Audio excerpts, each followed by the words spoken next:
All right. Here we go. We're here.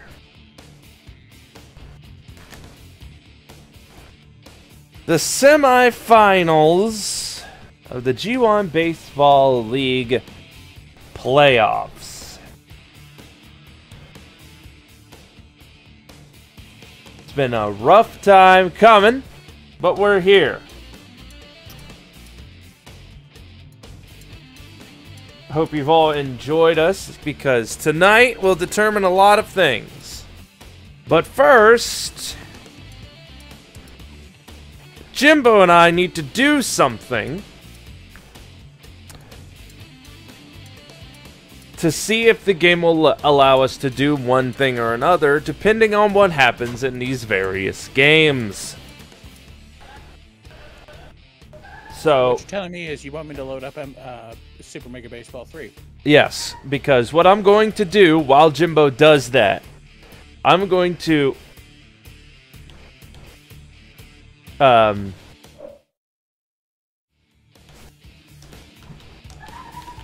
not letting me choose anything. Alright then. As I restart Super Mega Baseball 3, while Jimbo does the save,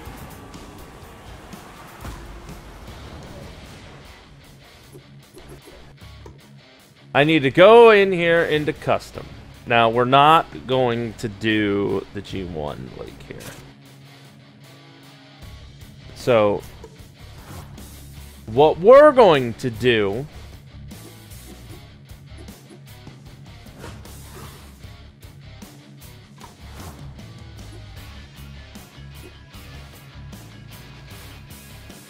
is this right here. You see, in this, I created this league, got it to the finals, but as you can see, it's the Game Attack Great Whites and the Protectors, whatever, right?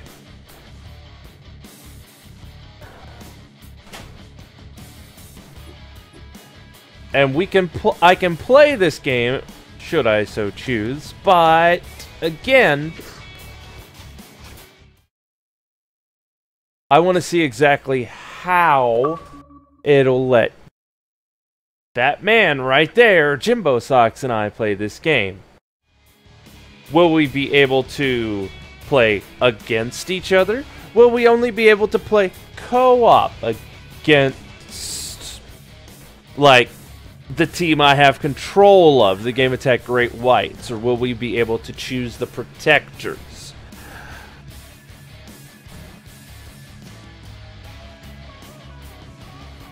Because since I have control of the Great Whites, if it'll only let us be the Game Attack Great Whites,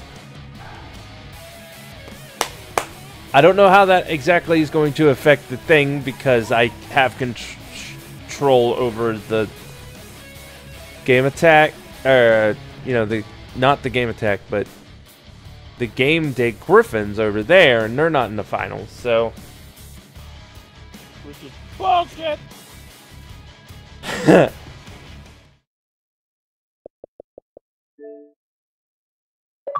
sec here, just double checking to make sure there's no updates to the game. Alright, well, your invite has been sent. I don't want it.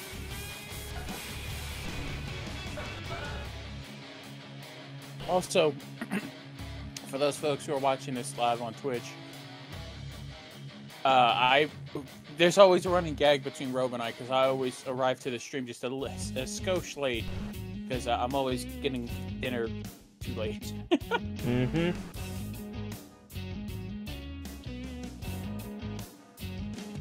So if there are times you hear me where I sound like I've got something in my mouth, or where I go mute for a minute, it's because I'm usually eating. Yep. But this test shouldn't take long. We'll get back into the thing. Let's see. Super, Mega, Ultra, Multiple, Baseball 4.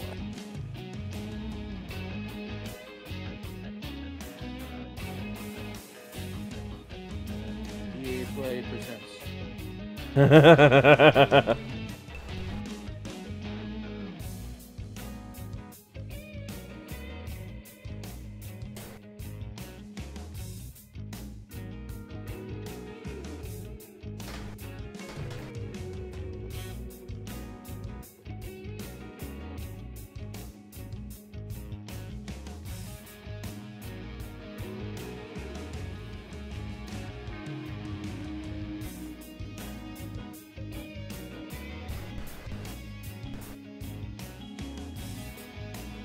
Alright, come on, game.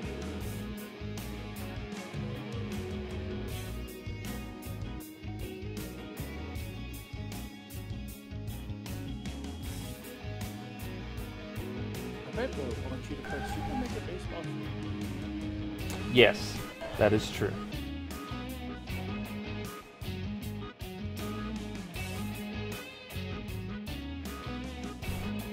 Connecting.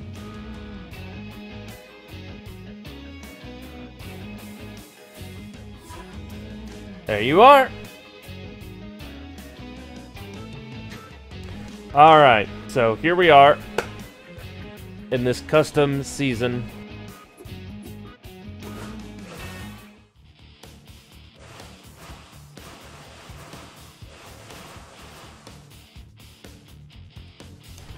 Will it let you pick it?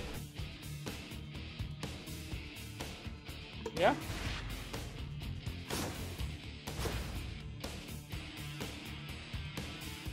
Oh my god. 9-inning playoff game, league championship, 1 of 3.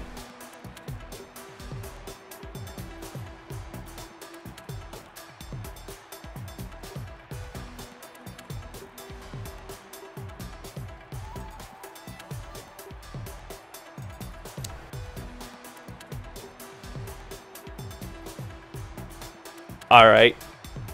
So the condition. What? What? Go ahead. No. Okay. Well, that just made the championship games possibly become a whole lot more enticing and cooler with what I have already mentioned here in the not too distant past. Because since it'll let us play versus each other, or it'll let us play, obviously, co-op. Once we get into the actual thing, I'll go over it again, but it's still waiting for the opponent. There it is. And good evening, buddy. We're here live at the... Oh, wait, we're not doing that yet. Not yet, but I'll be damned if it's not letting us do it. The center fielder, number 15.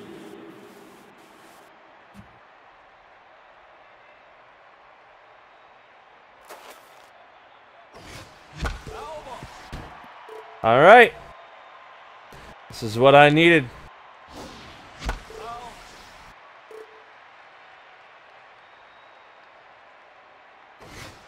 Ah! This is also going to be a very weird angle right here. Yep. When we do it, but...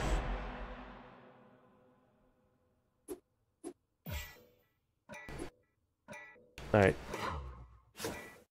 Oh. So on my screen, your character had his hand out calling for time and then warped to the other side of the map, the plate. Yep, that's how the game would have gone if we played. Alright, so there you go. Now, edit team control. You know what? I'm going to control the Haunters.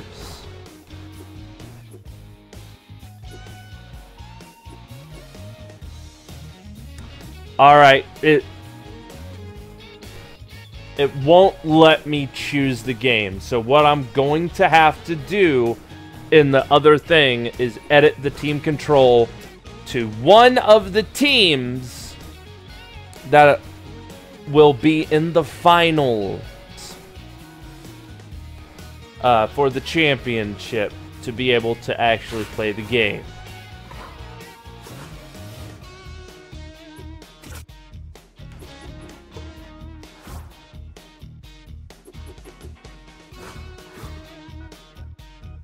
So here's the thing.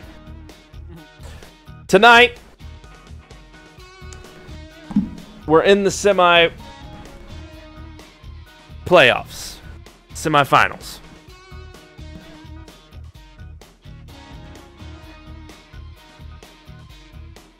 Now, we're going to be starting with the Sirloins and the Hunters. We're doing 3 games as per normal.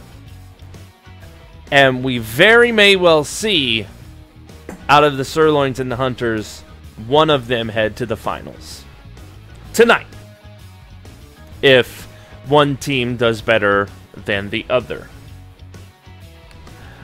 So they're going to be, doubling down here tonight. They're playing a double. And we're just going to have one of the Blowfish and the Flamingos.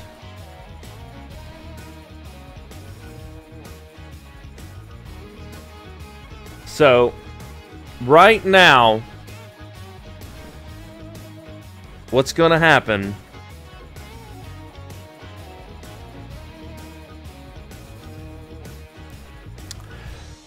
is as such.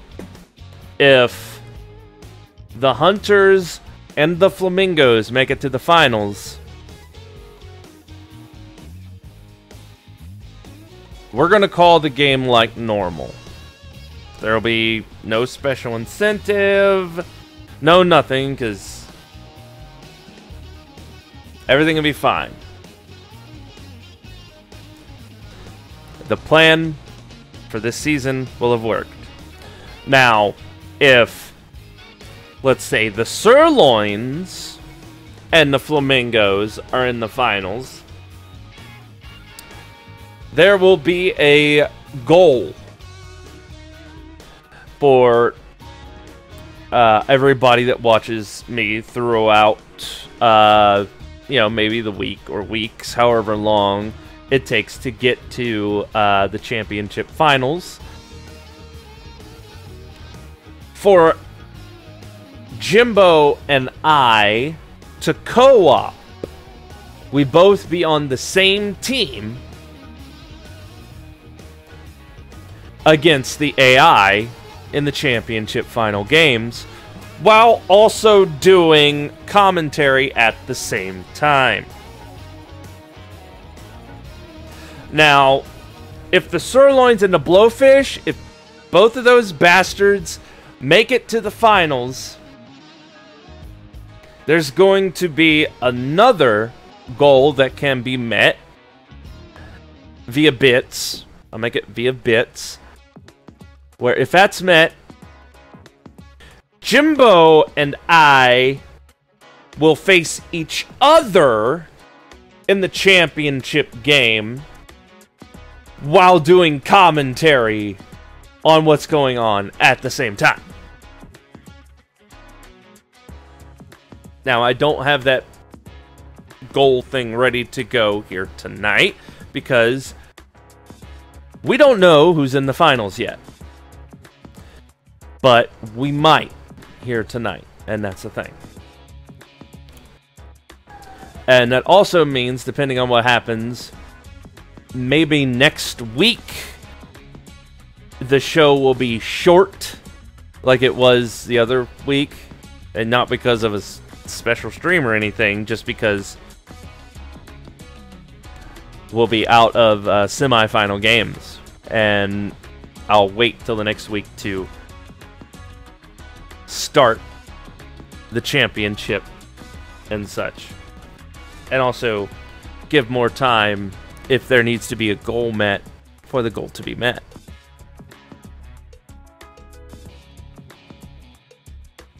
So that's what's up. So it works, and that's what's going to happen. That sound good to everybody in chat? Does that sound good to you, Jimbo? Yes. Good.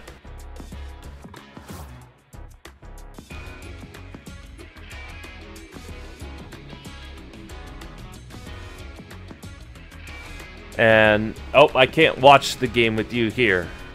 So, Okay, I leave. Okay.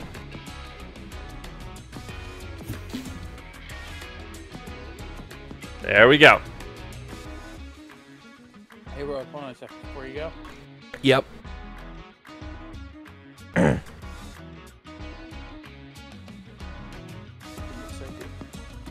Before you start, give me a moment. Okay.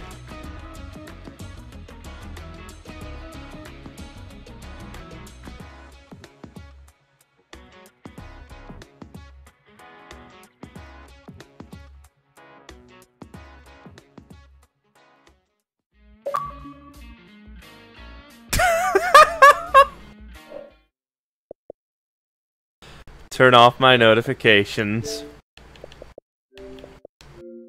Just a friendly reminder. Thank you.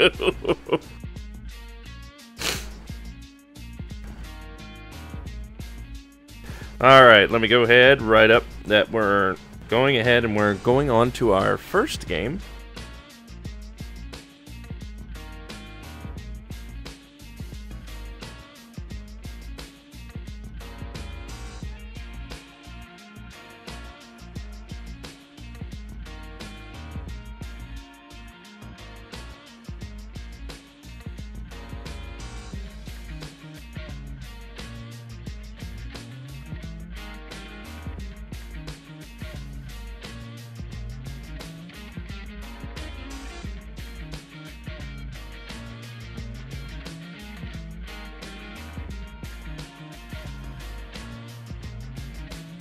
All right.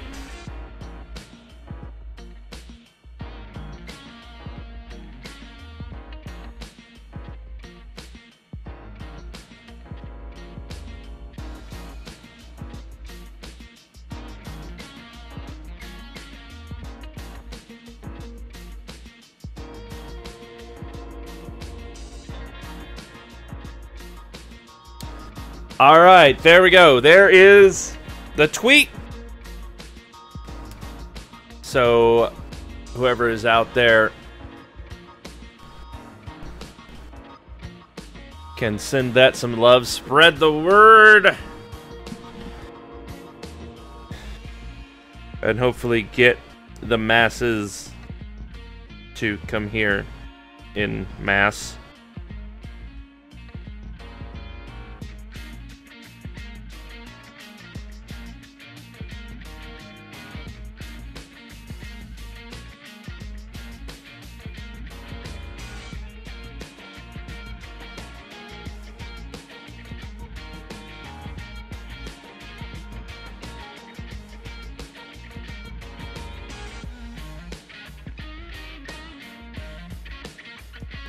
Okay, there we go. So, this is it, good sir.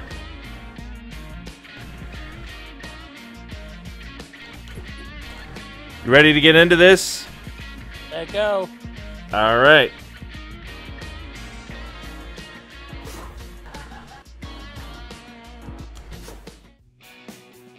Apple Field. Hello, everybody. Welcome. It is a beautiful day for baseball, and we are starting the semifinal fights here in the G1 Baseball League tonight, or today, wherever you may be watching this. We've got the Hunters and the Sirloins. I'm here. Jim's here, ready to bring you all the action as we get ever so much more closer to those final championship games here of the season. As we've already got our first out here, Jim. Yeah, indeed, they're not waiting for us to go through our interest. They're getting this game underway, and it looks like we're already going to have our second out here in the top of the first for the Hunters. All right, he just gets under that. I mean, tipped it up real high there. Is now Michael Jones coming in. Good grounder, but it goes right to the first baseman. As that third out, and before we could even say howdy doody to all you fine folks out there, we're going to the bottom of the first. Yep, that is a half already over.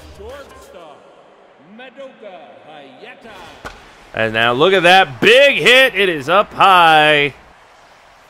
But out number 1. Yep, good catch by Trevor Collins right there.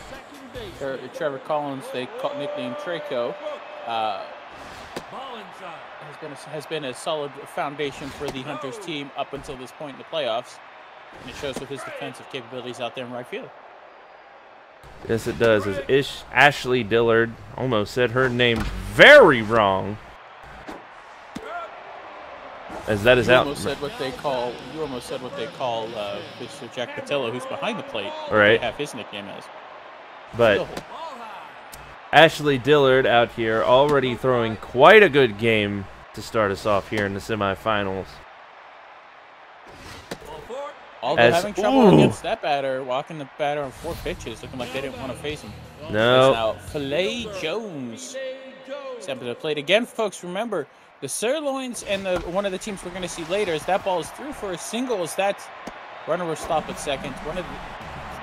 Both the Sirloins and the the Blowfish, who are in the semifinals against the Hunters and the Flamingos, respectively, weren't expected to get to this point. We figured we'd see a very different matchup for both our semifinal games. Yep, and actually tonight, believe it or not, the Hunters and the Sirloins, they're actually going to be pulling a double. After this game, we'll be headed over to the Blowfish and the Flamingos. But once that's done, once these two teams have had a nice rest, you know, all that stuff. With orange slices, Capri Suns, and Gushers. Exactly. Maybe take a ride down the lazy river. Out number 1 already. Now batting, the catcher, Isn't that what kids did when I was a kid, when I played sports? It was always orange slices, Gushers, and Capri Suns to fill you to rehydrate you. Although the Capri Sun, granted, probably wasn't the best choice. Well, I mean, I always had like Sunny D because apparently that was supposed to be good for you. Yeah, it turns out it's now batting, the first baseman, sugar. number 20. Yeah. Everything else as well. Oh, of course. But I mean, And speaking of sugary drinks, remember, folks, while you're at the concession stand in between innings, make sure you get yourself a freshly ice cold Squelch, as this could be a double play, but the runner is safe at first. so close to a double, as now here comes Lindsey Jones up to bat. Yeah, Lindsey, they're looking to get a hit across here, maybe advance the runner. I say, big bloop over the third baseman. That's going to be good for 1, maybe 2. No. Yep, Lindsey stays at first, but the runner advances to third. So now a single in any direction by Matt Bragg will lead to a run for the Hunters and get them up here early. All right. Trying to tag out Lindsey over there at first. They've got their eye on Lindsey, making no bones about it. But stays fair. It's a hit. It's a hit, all right, and that is 1 run. Maybe 2 incoming for the Hunters. There it is. Lindsey makes it all the way around from first, running their little heart out, and that is a 2-0 lead for the Hunters here in the top of the second. That's a good way to start out a game there, Jim. Indeed, Rod, indeed. You like to get on the pitcher early, get up by a couple of runs, and control your own fate, if you will. That'll be out number 3, though, and we go to the bottom of the second with the Hunters up by 2. All right, but here's the thing. There's going to be a lot of pressure here put on the pitchers. I mean, Ashley Dillard, normally a relief pitcher, starting out the semifinals. Maybe they want to sit back and relax the official starting pitchers for maybe that game later that we're going to see. But the thing that they obviously have to watch is the Sirloins. When they get a hold of a ball, it's almost 8-9 times out of 10, it's gonna get hit and go far. If not a home run, as you can see, that big pop up. I would expect no less from a team with the name of one of their players being Hammer Longballo. So, all right, they didn't lead the league in a lot of maybe home runs, but they're here in the semifinals for a reason.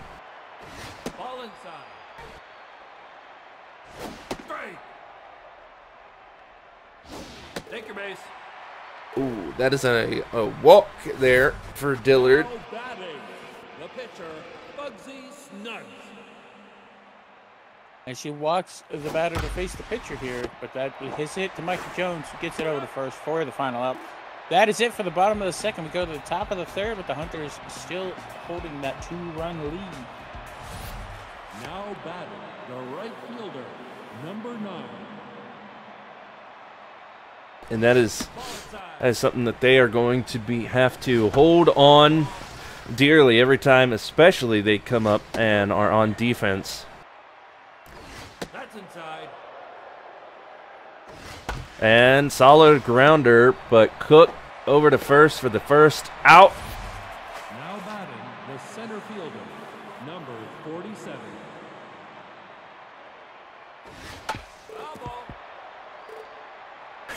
He went to run and he saw where it landed and just turned right back around and picked up his bat.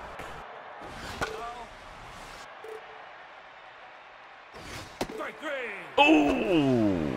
Strike 3. Agabon is out as now here comes Michael Jones. Possibly could be the final out of the top of the third here. And that's a pop out, and that might have it right here. Long ballo with the catch. Oh, sorry, the camera angle of the viewing monitor scared me for a second. I thought the lights went on, and I remember it's sunny outside. Yeah, I mean, it's the way the shadows set up in the stadium. Right, I mean, it's a nice, like I said, it's a beautiful, nice, sunny day. Beautiful day for some baseball, as that is a base hit. Now batting, the second baseman, Floyd Cook. That's outside. No, outside. Uh-oh! Trying to steal, but ain't gonna let her. Nope. A bonehead play by the Sirloins, unfortunately. You don't want to give up a leadoff walk or a leadoff hit like that. All right, 3-2, 1 out, and that, just outside the strike zone there. And as you see there, hammer along ball is Ashley Dillard coming out, Kent Cook coming into relief. Yeah, they must have the Hunters must have invoked the strategy of let's get through the first game, and if we have to, we can go to our starter later, but also we have our starters ready to go for games 2 and 3 if necessary. And, that is a broken bat. That ball hit high, but not very far, because Michael Jones able to get under it for the second out.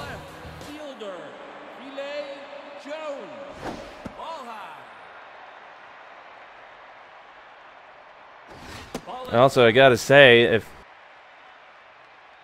this is possibly your first time here, welcome in. You couldn't have picked a better time. We got another steal attempt, and that one is good. Getting to second base in a scoring position. But, unfortunately, that is strike 3 for the out, as up first is Bernie Burns. Now batting, the third Bernie, of course, one of his few hits here in the postseason was a solo home run, or was actually a 3-run home run a few games back. And that's a solid hit, but unfortunately, it hits the ground right in front of the second baseman there.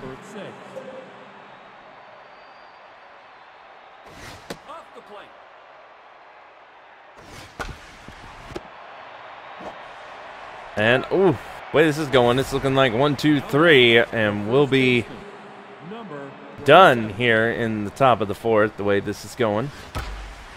And there it is. A solid 1, 2, 3 inning for the Sirloins pitcher. The Hunters have to play some defense here, but they're still up 2-0 in the bottom of the fourth. All right, we're scooting right along on this game, as people love to see. And as I was saying, if this is your first time here, you couldn't have picked a better time to be here, because this is down to the nitty-gritty. This is the semifinals of this big G1 league that we got going on here. Indeed, he's Rod, I'm Jim, and we're calling all your live G1 Baseball League action. Damian Rush.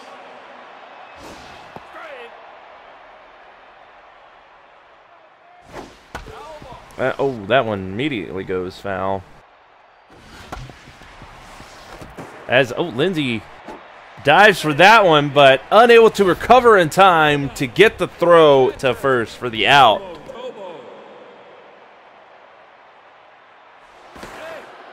There's a check at first. I mean, letting that, even though they are speedy, letting the first base runner know that they should know that they are there. As, oh, we're going to get a rundown. It looks like they tagged the first base bag, which then turned the runner who was on first into,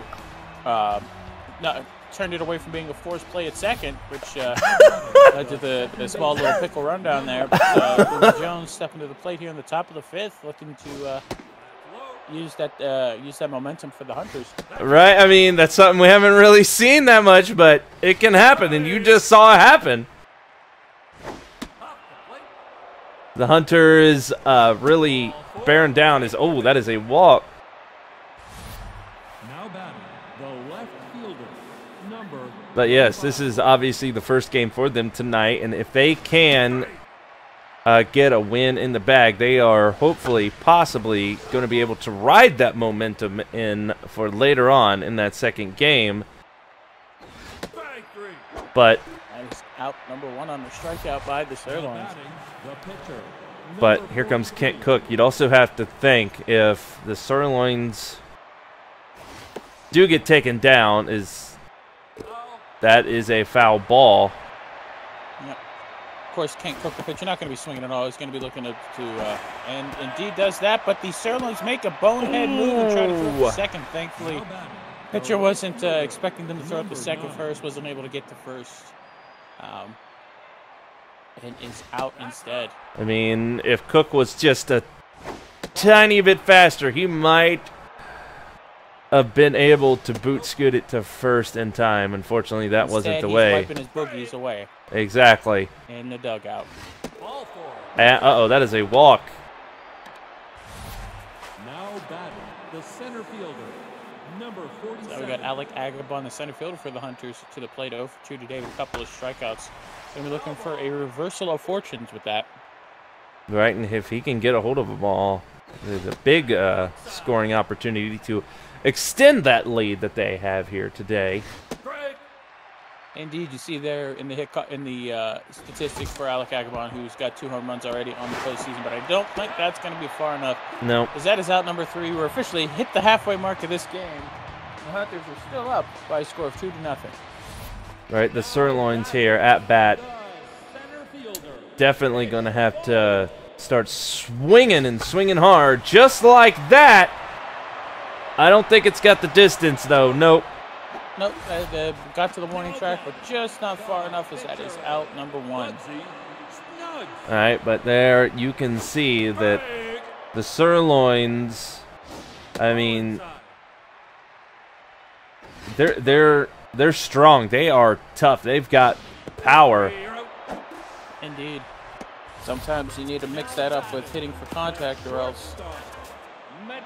But I don't know. Maybe the Hunters brought the proper kind of tenderizer here to take down the Sirloins a peg or two. As just over Michael Jones's head there. That'll be good for a base hit.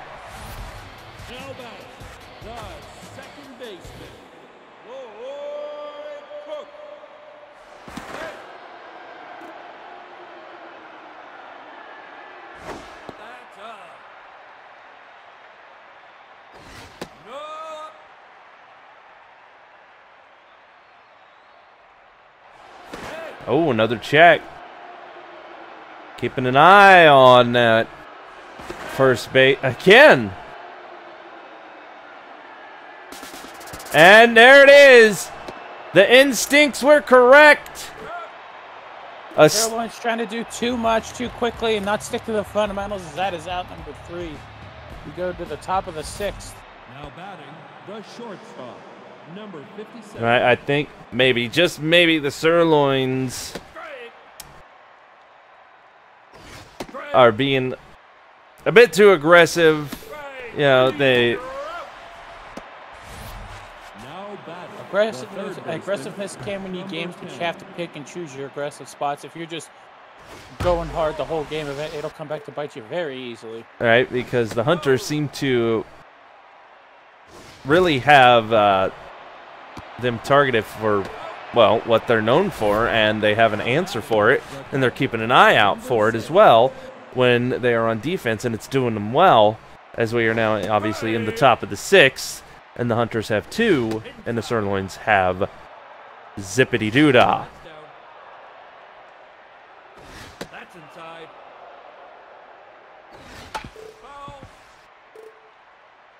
Need the Hunters sticking to what has made them successful, but Jack Patillo sits on strike 3. We go to the bottom of the 6th with Kent Cook stepping to the mound, still up 2-0. All right, I mean, obviously here, except for those 2 runs, the pitchers for, you know, Cook here for the Hunters, and the defense and the pitcher for the Sirloins, they have been on point. Yep, As for the Sirloins. Good for a base hit. Lindsay unable to actually grab the ball from that dive, but heck of a play either way. Indeed. She made her best attempt. They made their best attempt ever come to it. That is a deep fly ball, but it's out to Trevor Collins, who's standing there waiting underneath it for the 2nd out. As they're getting a hold of a couple of these pitches, just not able to push them through. Right. I mean, they still need to get their weight behind that bat and push that ball back just a couple more feet.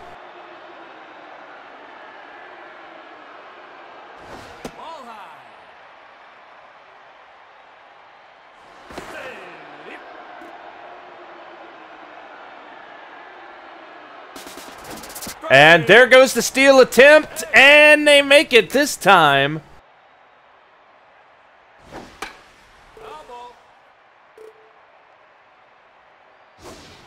And oh! But all for naught, as that is a strikeout for the Sirloins. The Hunters are coming back up to the plate, it being 2-0. Right, it looked like that ball just went right by the tip of his bat. I'm sure he and a whole lot of people over there in the dugout thought he probably could have had that, but not today.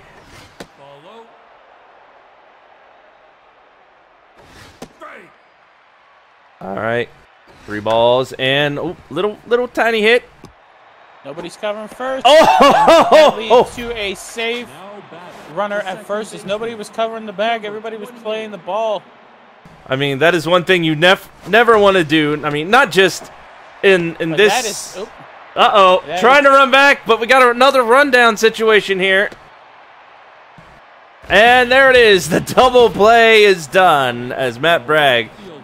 But they were able to rectify their error of everybody running after the ball, which, as I said, that's not what you want to do here in a sports setting or any game. You know, it doesn't matter if it's, you know, basketball, hockey, football.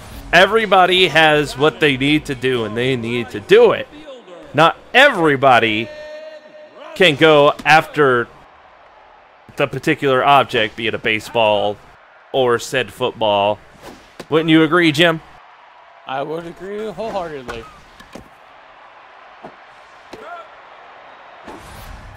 Now back, the catcher. Now pitching, number. And Kent Cook is done as we got a double switch. As Gavin. Coming in, Yep, Gavin. left field as Larry Matavia is stepping in to pitch for the Hunters. And that's fair. Sarah Williams keeping it herself, getting it over first for the out. The center fielder, Tish Bolin. Big hit. But we're already done and into the 8th inning. And coming up on the close of this first game as Gavin Free gonna start us off here. His first at bat of the postseason. Yep, first at bat up here. That's down.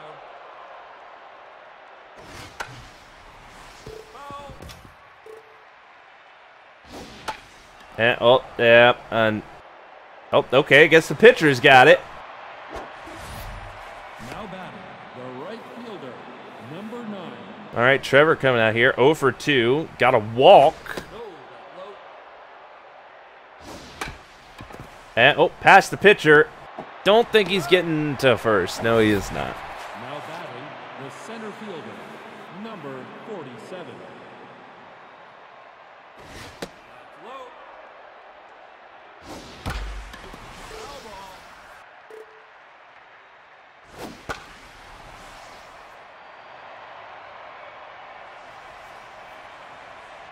There you have it, out number 3, and now the Sirloins here running out of time. This is one of their last at-bats. They need to see if they can get 2, maybe 3, as Cat Stanza coming in to hit.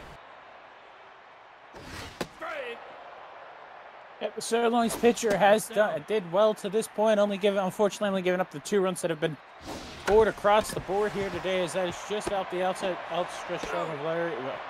Shifty Larry, it gets to Lindsey Jones, who gets it over first for the first out. Nadoka Hayata. Inside.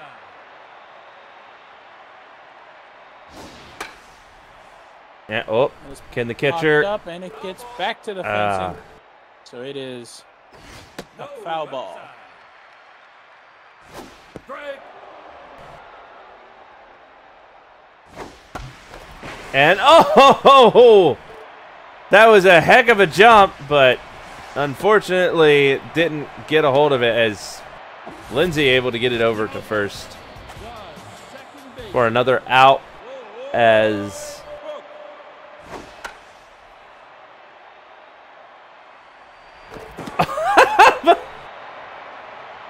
nice dive on the play, but unfortunately not helping, as the Hunters are definitely putting in the work to shut down the Sirloins here, even late in the game, and hold on to this 2-0 lead. As, that is a walk. Walked by Shifty Larry. Having trouble shifting his pitches into the strike zone. As now here comes Longballo, as he got to be a little nervous. Yep, a swing of the bat from Longballo, and this game is tied. Yes, it is. As we got a steal attempt, and oh, he's safe.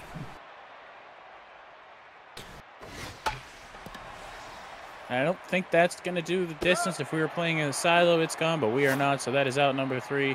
And we go to the top of the 9th with the Hunters' last chance to add to their lead to make things a little easier at the end of the game. Now batting, the shortstop, number 57. All right, Michael Jones, the first one up, the shortstop coming, and gets a good hit, goes past the second baseman, goes. I was gonna say if it got to the wall, he looked like he was gonna be turning for 2, but instead is stopped at first base with a single. All right, big chance here for Bernie Burns to continue this and advance the runner. And they're not gonna get a double play, but they are gonna get the lead runner out at second. But another big power hitter coming up, as sliding in, T-balling. Making a stellar defensive effort out there in center field, telling the Hunters, we aren't done yet, we're still fighting. Right, but, I mean, still, they've got to keep their eye on Bernie Burns. He is a speed demon as he's going and gets the second. Safe and sound. It's under the tag, because that is A deep fly ball. Will it stay fair to be up? Nope. It goes foul, and a play cannot be made on the ball. 2-2, 2 outs, and another foul. And oh, that one was high and swung at. Hate to see that. The path to a win is before the sirloins. Get 3, you win. Get 2, we go to extras. Get anything less, and we are over for game 1 here. Lindsay fires that one to first for the first out. Third baseman, Boomer. Flag 2. Help high. Strike. Nice grounder, but Burns yep. over to first for out number 2. Now back. The right fielder. All right, Damian Rush, the right fielder out here. Got a lot of power in his swing, especially if he can, make contact with it and not get hit by the ball. That's the last thing they need here this late as, big bounce, but didn't stop it as that is it. The Hunters win. That is your ball game, folks, here for game number 1 of this afternoon's 3 games of action. The Hunters win. Let's take a look at that box score as we see here. Not a ton of hits across the board for both teams, just 5 apiece, but of course the Hunters are able to do something in that top of the second inning, bringing a couple of runs across and securing themselves a well-pitched shutout here in game number 1. All right. And here you see all the deets that you need to know right here. With the 5 total hits from, all across the club, so to speak, of the Hunters and the Sirloins, for that matter. Indeed, it's something you have to watch out for game 2 if you are a fan of the Hunters, is that strikeout number there. They took a few more swings than they should have, and of course the Sirloins able to induce a walk there, but both teams have stuff they get to work on in the interim between games 1 and 2. As we take a look at how the pitchers did, and it was a pretty solid game between both teams. Right. As you see here, the bullpen rocking for the Hunters. Ashley Dillard starting them off, going 2 1/3 innings, giving up a couple of hits, walking a few, but not giving up a run. Kent Cook getting the win, throwing 4 innings as Larry Matavia stepped in for the final 2 2/3, getting that W. And of course, on the other side of the ball, Snugs for the Sirloins, not doing terrible on the pitching mound, just was unfortunately gave up those 2 runs in the top of the second, and that was the nail in the coffin, if you will. Right, and it was obviously, when we started, I mentioned that, Dillard was normally a reliever, but hey, the Hunters' plan that they had here today in this first semifinal game, it worked. They obviously possibly saving their premier starters, maybe a closer, for the next game that we're going to see later. And it might just work for them. It might just work for them, because as we go on to the MVPs here, there you see Matt Bragg in third. He's 1 for 3, 2 base hit, 2 RBIs. The guy that obviously brought in those 2 runs, so surprised he's not higher. But hey, a lot of this is statistics, which is, with the pitchers. There you see in second from the Hunters as well, Kent Cook, 4.0, 3 hits, 3 strikeouts, and just dealing on the mound today. And of course, Jim, there you see in first for the Sirloins, did quite a bit better, probably because he stayed out longer, is Bugsy Snugs. Indeed, not a bad effort from the Sirloins pitcher. 8 innings pitched, 4 hits, 2 earned runs, 2 walks, and the 3 strikeouts. But of course, the problem with that is that unfortunately he was good, unfortunately just not good enough for the Sirloins here today. As that'll do it for game number 1. Right. We'll be back momentarily with matchup number 1 between the Flamingos and the Grapplers. Or sorry, sirloins. Sorry. Or no, sorry. It's the blowfish. I'm reading the. All right, we'll be right back.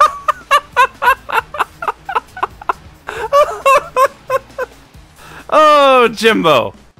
I was gonna get it right eventually. It's only 3 teams. Oh my. Grapplers, no, they got eliminated. Sirloins, nope, we just watched them. Who's got a blowfish?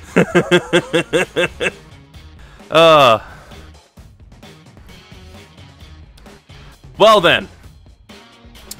There we have it. The Hunters. They could go. They could go. We could see it here tonight. It could be a thing. But the question is, up next, the fuck is gonna happen with Florida?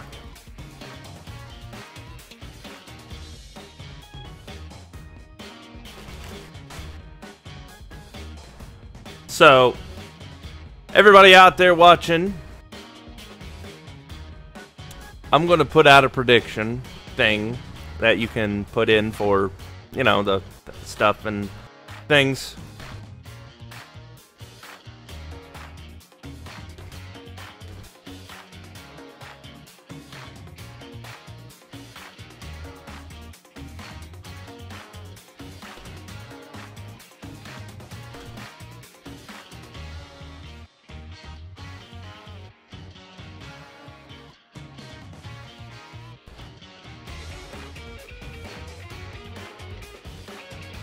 Alright, here you go. You've got 20 minutes to get your votes in, to get your submissions in via channel points, to answer, are the Florida Flamingos winning this game? Yes or nope? What do you think? Because this is their first game.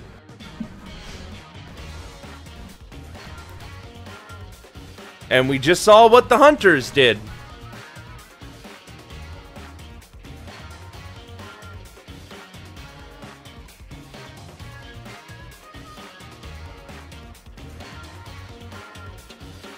So you got 20 minutes to vote.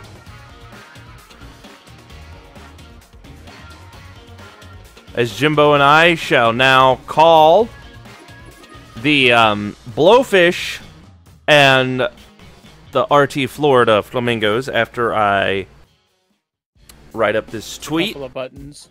Yeah, after I write up this tweet about it.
Alright, who else here? And for those of you who are joining the stream for the first time, of course, this is a Red Rogues Twitch channel where He plays a variety of things, and including his G1 Wrestling Universe, G1 Baseball and Football League, which are simulations in various games, and where he or others commentate over it. Right, that is true. But that's what we're doing now. That's what we're doing here tonight is the baseball, and tomorrow night is the football. Then Tuesday night is all hell breaks loose. Oh yeah, because it'll be the go-home shows for the next Extreme pay-per-view on the G1 Wrestling Universe. So yeah, generally all hell breaks loose on those.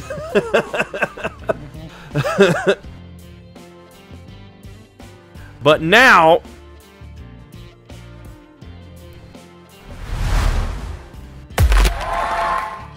we've got the Blowfish and the Florida Flamingos up. If you still haven't cast your prediction, put down whatever channel points that you got. Do so. You got a couple minutes to do that, about 15 or so left. So let's see what you got, Florida. As it looks like Jake is going to be starting us off. And Window Birds, Kwangnot X-Ray, and Salbenza. And then over there you got the Blowfish. Alright.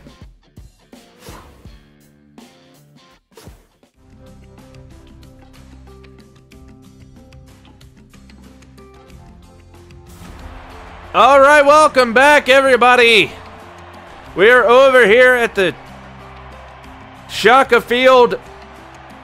Jim and I are back at it again. Another beautiful day here down in Florida. As another semifinal match, the Blowfish and the Flamingos going at it. Indeed, Rod. This is a matchup that a lot of fans were looking forward to for a lot of different reasons, but also this is a matchup that almost it didn't happen, as the Flamingos had to fight tooth and nail to get through get through their quarterfinal matchup. As that is out number one. Indeed. Now Elvis Stanley coming up here.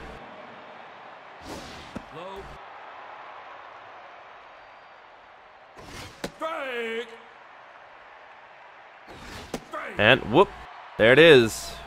Strike number 2, and that's a pop-up. And Jake says he's got that. That's going to be out number 2. Indeed. As we saw, as we just got done watching the Hunter commentate over the Hunters beating the Sirloins. I got the paper right. Thank you, Steven. I got the paper right this time. Right. I mean, got a little tongue-tied there as we were trying to make our way here quickly, trying to get out of the thing. But, you know, it's understandable. We're trying to close things out to get here. So it's fine. It's all good. That ball's in the dugout for a foul. Okay, our bosses gave me a talking to, reminded me to look at the paper and not try to wing it. Make sure I have all the information before speaking. And, ooh, that is a walk. Now batting, the first baseman, Harry Backman. That's inside. And I gotta say, Jake coming in here. He's got a nice 3-pitch rotation that he can answer to. He's got 2 fastballs and a nice curveball to really throw at people to trip them up. As we are 2 on. Effective. All right, we're 2 on. The pressure is up here, obviously. But just one more strike, one more out, and the Flamingos can come up. And that will probably be it, as Jake is underneath it once again for the third out. And we go to the bottom of the first. The Flamingos' first chance to bat here in the semifinal round.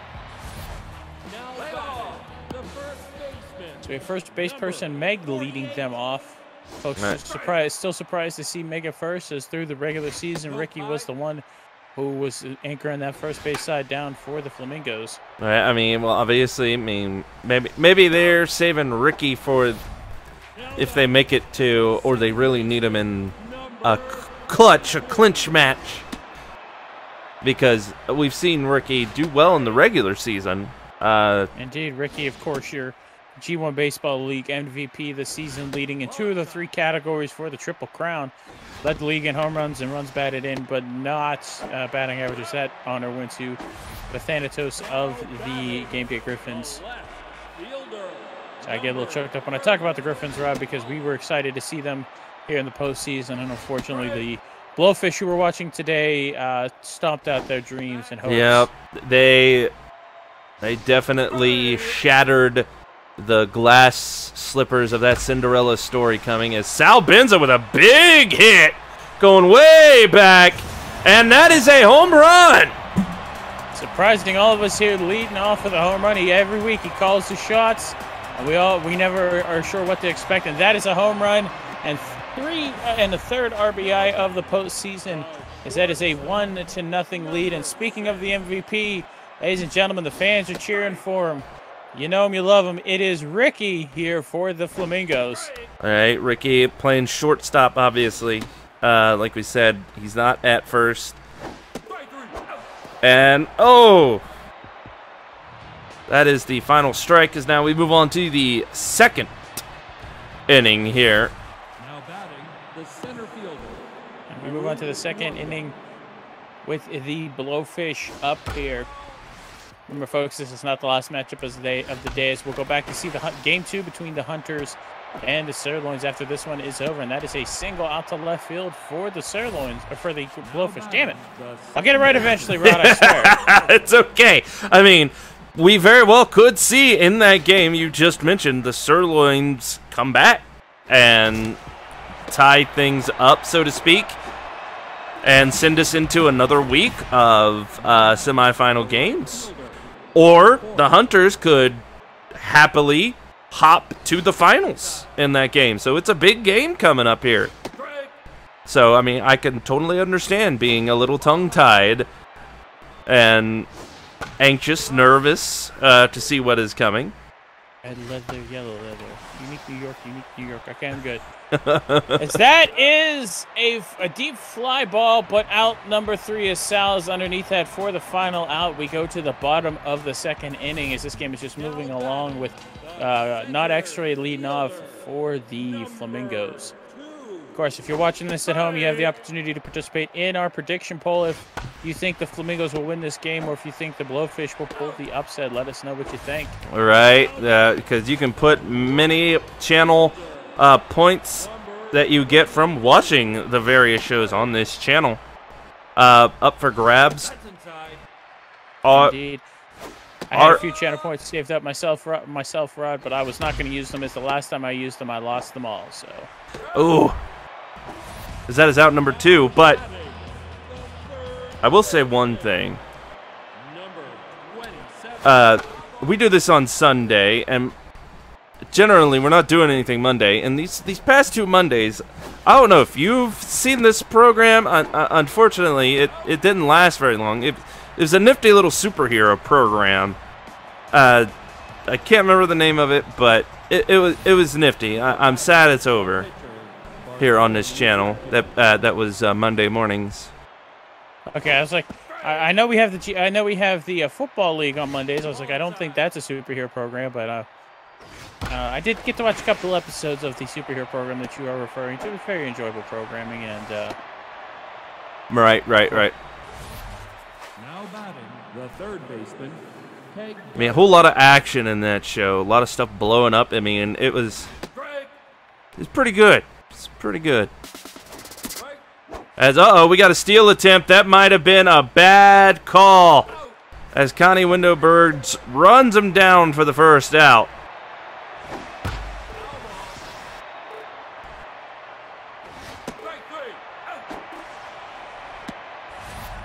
Now batting, the shortstop, Elvis Stanley. I mean, the Flamingos not doing as well as the Hunters did, though they are still in the lead with 1 run. And there are still plenty of innings to go here.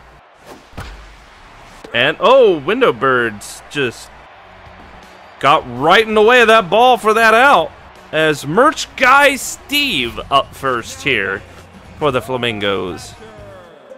Number 21. That is a deep fly ball, but routine fly ball out to center nonetheless for out number 1 here. As now here comes the pitcher. Obviously, yeah, it's still early. They're going to go ahead and let him take his first at-bat. Let him swing the pine here. Yep, nobody on base, so Jake gets to swing away as much as he wants to. And unfortunately, that's going to be out number 2. So a little bit more pressure on Meg here, because this is going to possibly be a final out incoming if they're not careful. As there goes a grounder, and that'll do it for the 3rd inning. Yep, we go to the top of the 4th. Still that solo home run by Sal Benza being the difference between the two teams, as it is a 1-0 lead for the Flamingos. That's inside. As I gotta say, Jake out here really doing a good job at dealing on, well, the pitching mound.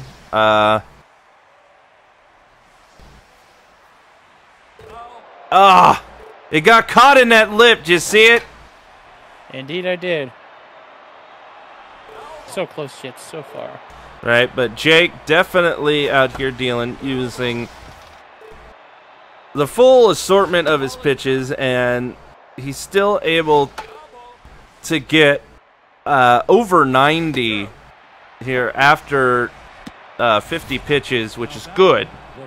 Definitely can still bring the heat, which is always good, especially being out here for, well, going on 4 innings. That's inside. Nope, high. Take your base. And, oh, unfortunately, he can bring the heat, but Now batting. might have to work on his aim a little bit there, as that is a walk.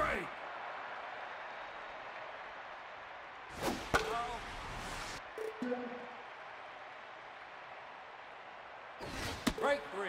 And there we go. Out number 2. Now batting, the center fielder, Nairub Wonga. Strike. As Jake is dealing here for the Flamingos here in the top of the 4th. No, that low. Oh, is that? No. It hooked over the foul line. So now 2-2. And a grounder to Window Birds, and that is the 3rd out. As now we go to the bottom of the 4th here. Bottom of the 4th, Connie Window Birds leading off for the Flamingos here in the bottom of the 4th inning. As now, here in the postseason, Window Birds, she's been somebody to keep your eye on. Indeed, let's not forget that grand slam in Game 2 of the matchup between them and the RT Tunes when the Flamingos just came out swinging and won 11-1. Yeah. Oh my goodness, that was a incredible game. The type of thing that, Make you question whether or not you're meant to be in the postseason. right? I mean, in all fairness, the Flamingos were the overall bet, and this is not subjective. This is just based on stats.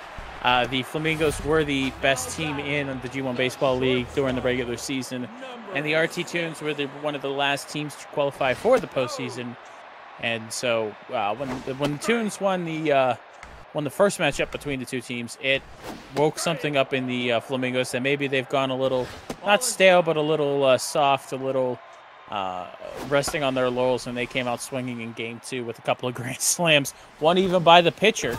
Yeah, In that game. that was something to see as well, which actually, between the legs of the pitcher, that's going to be Ricky good for a hits- base hit. Ricky hits it through the 5-hole for his first hit of the ball game. Is not actually stepping to the plate here, looking to continue the success that Ricky started. But what you were talking about, what the Flamingos did, is actually something we might see from the Sirloins, as that is Indeed. out number 3. Sirloins will be looking to put up a fight in game number 2 between those two teams in just a little bit, as we still got this matchup here in the top of the 5th inning. These games, I will say, Rod, these games seem to be going rather quickly. It seems like they are well-pitched games. No blowouts, no heavy scoring so far. It seems like both teams have selected their starters well. All right, I mean, we're in the semifinals. These are some pretty important games when you get down to brass tacks, because if you win these, you go to the championships, and that's the thing. Granted, we might have to come back next week to finish off the semifinals, but if you can get that in, if you can get the win and get that momentum flowing your direction, and show that your adversaries that you're taking this seriously, you're not screwing around, it can definitely put you in a good frame of mind and put your adversaries in a possible panic scenario. Indeed. Momentum can be everything in this sport, and if you've got momentum on your side, sometimes it's too much of a hill to climb if you don't have it with you.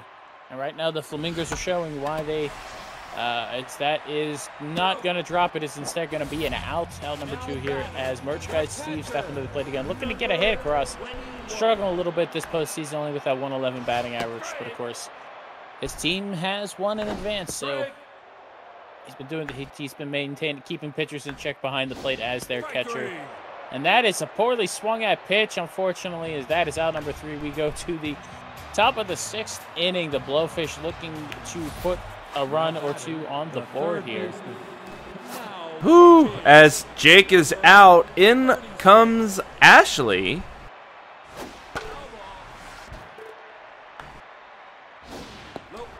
Out here to relieve in the top of the 6th. It's hopefully she can help the Flamingos hold on to their 1-run lead, as that is going to be good for a single base for the Blowfish.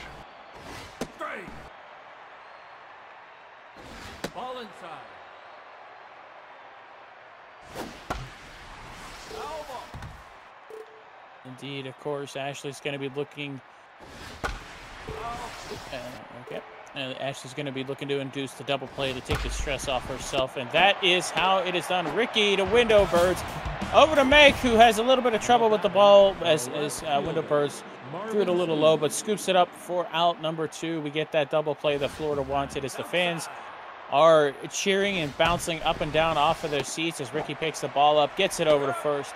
For out number 3, we go to the top of the 7th, or we go to the bottom of the 6th inning. Still, a single run separates both teams.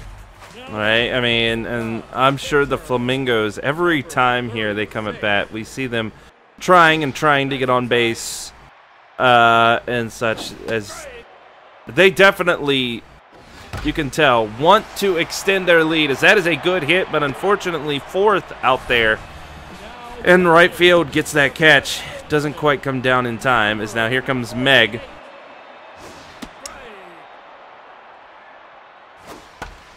And that's a good grounder, but not fast enough to get the first base. As now here comes Window Birds. Number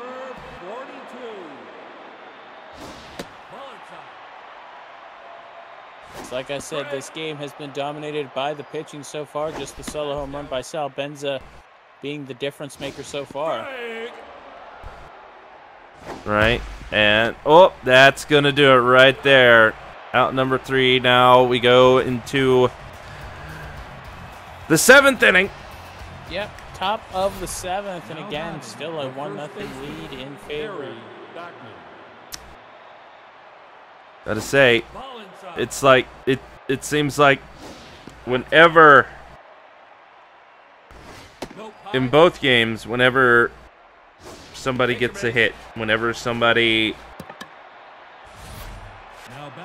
gets, you know, a run in, it seems like the defense tightens up exponentially here in these two games.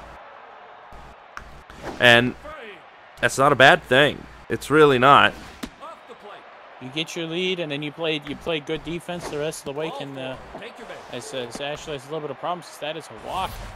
Now batting the center field. As now, I mean, obviously the pressure is on here. There are 2 ons. This is a bad situation for the Flamingos because a good solid hit, if he can hit that far out, maybe get it to the... No, Window Bird's saying no. And it should have been Oh, Ricky! Ricky, what are you doing? Yeah, Ricky making a questionable call, unfortunately trying to get the lead runner at third. But the double play is still in effect here for the Flamingos. If they get that double play. Oh, looks like they're looking to...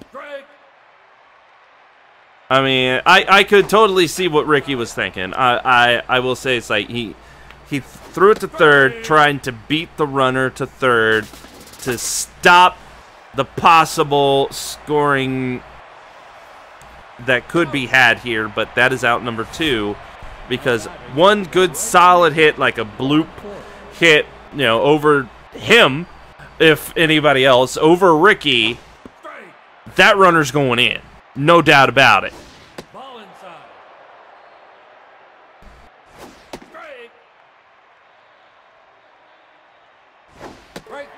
And, oh, that'll do it.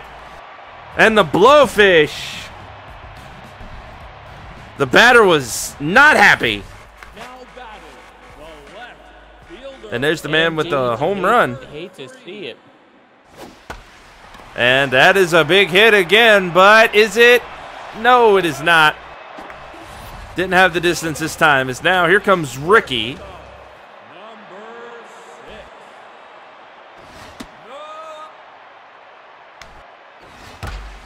And that's a good, solid hit. Ricky. Be a solid single out to right field. Ricky on first base again. Now batting the center As now here comes Quang, not X-Ray. 2. Ball high. And Ricky as, oh, that's going to be good for a double. As, oh, Ricky going home. Ricky wants in. And Ricky gets it. Bringing this 2-0. Ricky showing why he was the MVP of the baseball league this season, ignoring the third base coach's the third base coach wanted him to halt there, but fortunately for the Flamingos, Ricky didn't listen, as now Victoria Stumfeld stepping in with a 2-0 lead and 2 outs and a runner in scoring position. And, Will be the third out. Granted, it hit the shortstop right in the back, right between the shoulder blades there.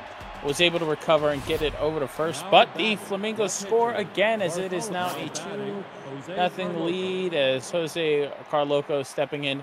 Pinch hit for the Blowfish pitcher, who again, what we saw, it's almost like the first game is mirrored here. As we saw in the first game, the Hunters pitching staff, we saw the Sirloins pitcher go 8 innings and be consistent throughout, and only give up a couple of runs, but his team not able to back him up with run support, as we see here. The Blowfish pitcher doing the same thing, 7 innings pitched, but not able to get any run support from his offense.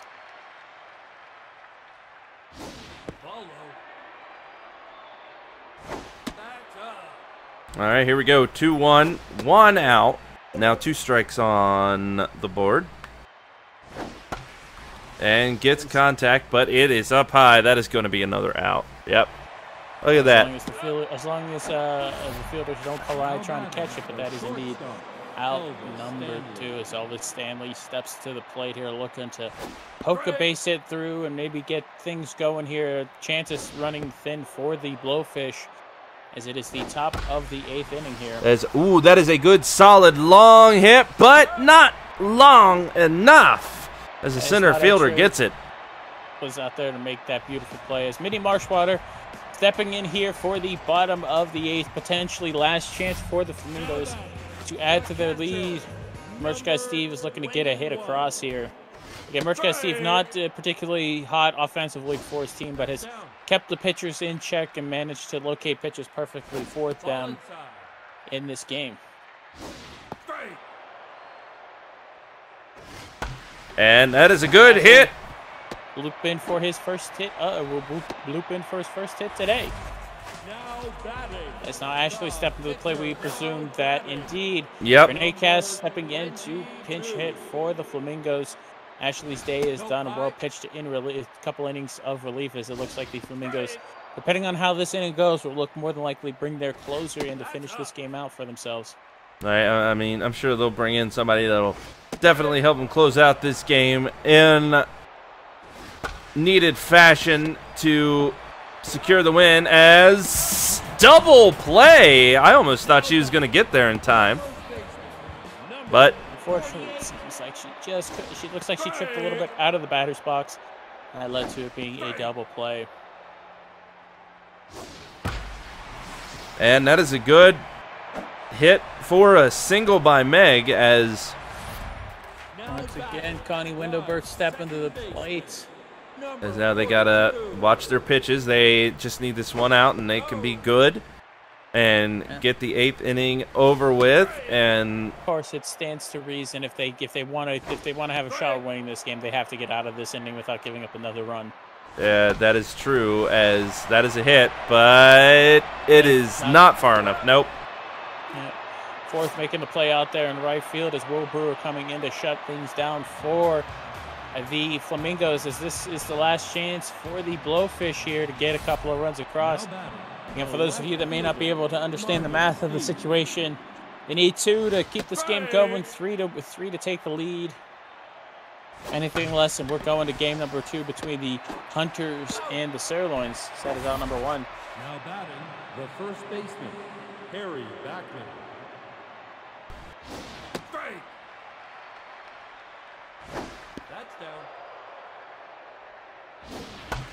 And oh, that was just on the other side of that line. Check that for a ball. And there comes out number 2. Now batting, the catcher, Sting McGee. All right, this could be it.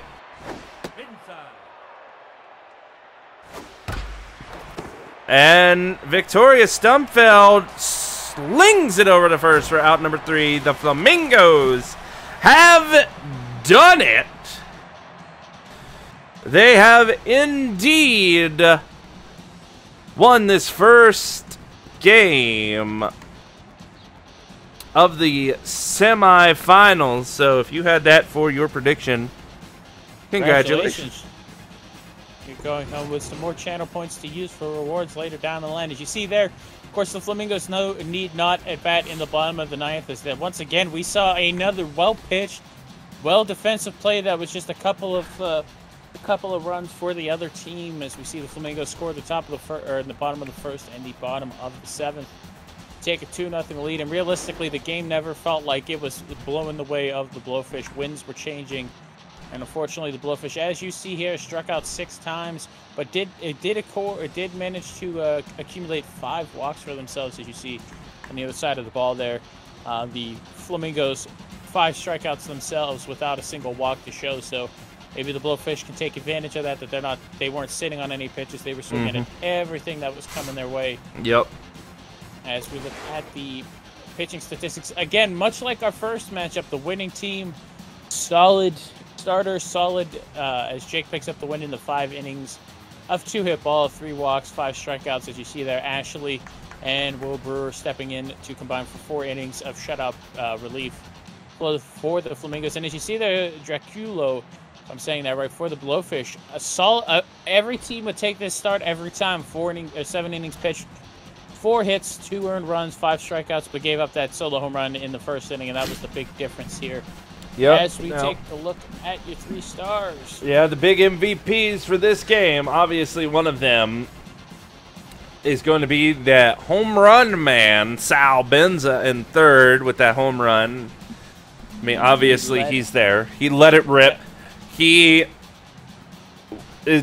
What solidified the lead, what started the lead, I guess you could say. It wasn't until later. Essentially became the game-winning run for the Flamingos, and as you see there, in second, Jake, who bounces between the bullpen and starting, manages to get through 5 innings of shutout ball with only 2 hits, 3 walks, and of course the 5 strikeouts. And of course, Rod in first. Yep, you got Bartholomew Draculo. He pitched quite a long time. Now, obviously he did good. He's the big MVP. He didn't do quite well enough to shut down the Flamingos from scoring, obviously, but still, with those 5 strikeouts and much more, maybe, just maybe, next week when we get more, maybe they can go to the bullpen, bring fresh blood, and really shut down the Flamingos and come back. Maybe get a win, you never know, which is actually what we're going to do now. See, quite possibly, between the Sirloins and the Hunters, a big game coming up next, because if the Hunters win, they go to the finals. But can the Sirloins possibly come back after what just happened to them as a very close game? And Jim and I will be back before you know it.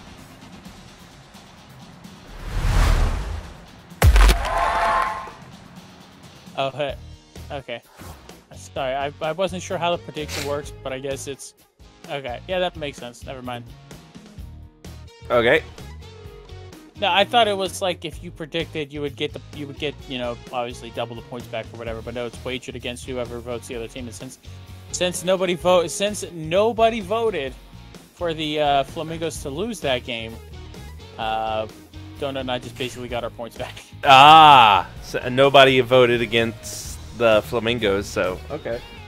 Yeah. All right. Well, let's see.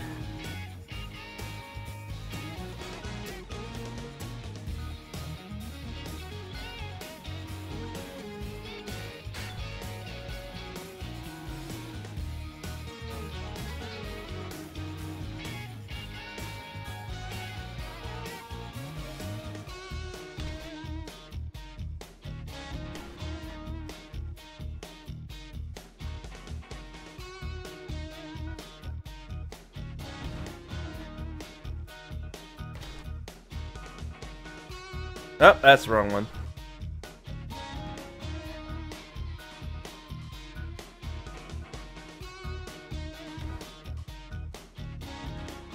No, not 30 seconds. What's wrong with you? Alright, then I'll put the next prediction as, will the Hunters win this game as well? So I'll give you 20 minutes to get your prediction in, because this will be the last game of the night.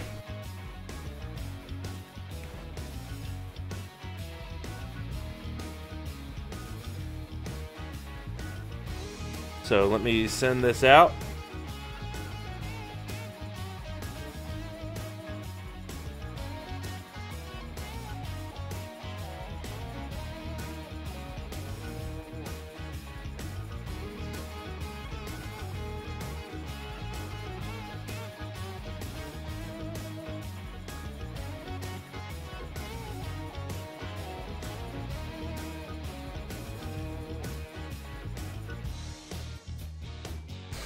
All right.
there we go.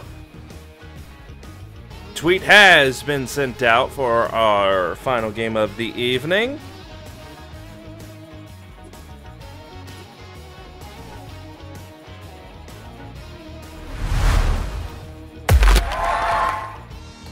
As here it goes. The Sirloins and the Hunters.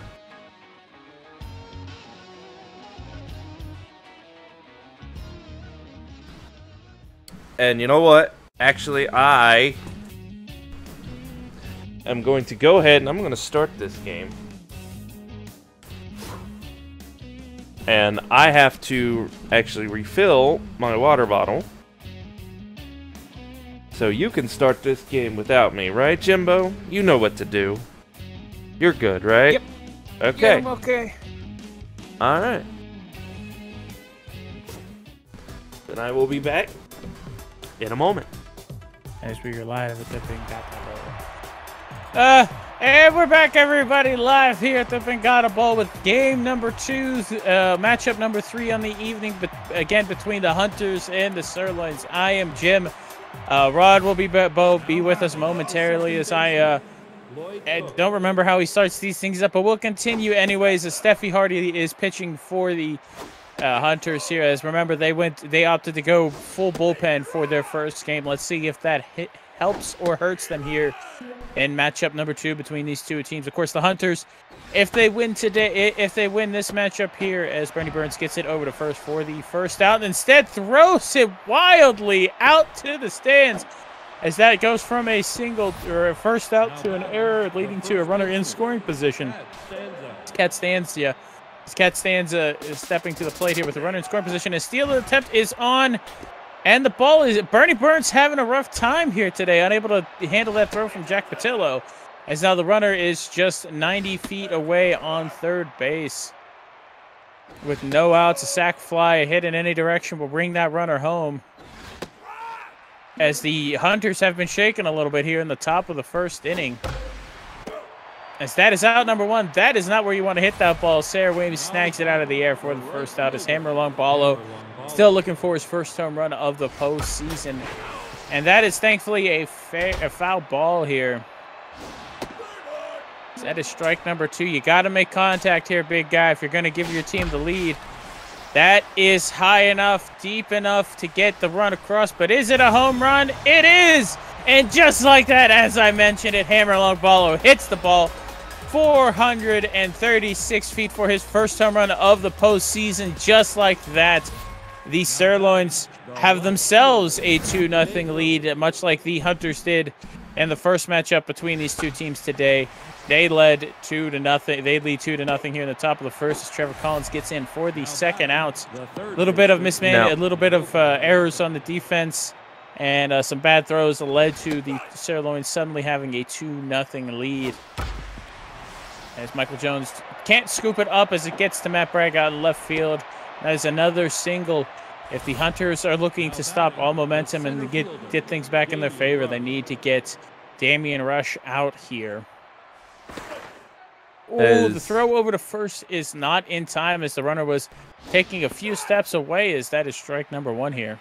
As now I mentioned it, and we are seeing it in spades in the first inning. I said that there's a possibility the Sirloins could walk into this second game, same day, and come out swinging, and, well, they did. It is already in their favor by 2 runs, Jim. Indeed, as they pulled the Uno reverse card on the Hunters and scored 2 runs themselves on the home run by Hammer Longbalo.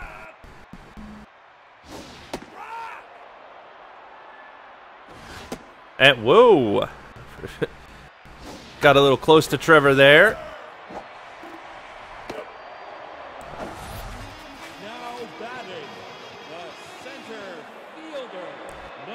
As now, I wonder exactly how much those errors had to do with possibly maybe some possible stress or anxiety, you know, because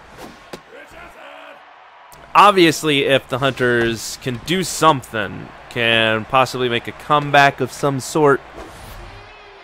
They're going to the finals. And, well, I can definitely understand. Ooh, that's a good hit for a base hit by Michael Jones. As I could understand, even after a close win, I mean, it was 2-0. Obviously, now reality is staring them in the face. Indeed, the Sirloins did not want to go down without a fight here. Now the captain, number 6. As now they are here in the bottom of the first. 2 outs. They do have 2 on, so maybe with a good hit by Jack, keep this keep the mojo rising here. But unfortunately, that was a solid hit, but just foul. And that ain't got the distance. Nope. The Hunters squander an opportunity here with runners on first and second in the bottom of the first. And we go to the top of the second. Sirloin still ahead by that home run by Hammer Longballo. 2-0. And, you know, I say there might possibly be nerves or anxiety because of the obvious errors. I mean, I was speechless at that. Just, come on. Yeah, Bernie Burns, I thought took what was a for sure third out or first out and just chucked it into the stands and led to a runner on second base instead of a first out.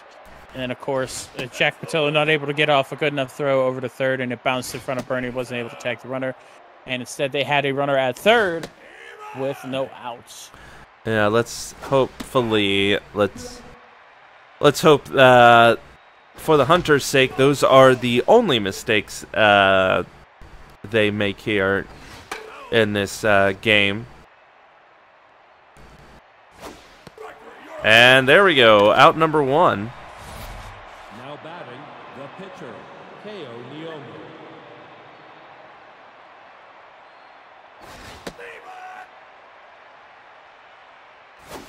And nope, that's foul.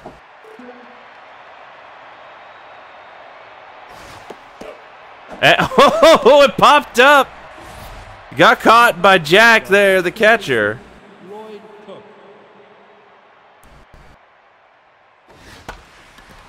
And another solid hit goes out to left field, but Matt Bragg is right there because that just hung in the air for quite a few moments. As here comes the third baseman, Sarah Weems. Number 27.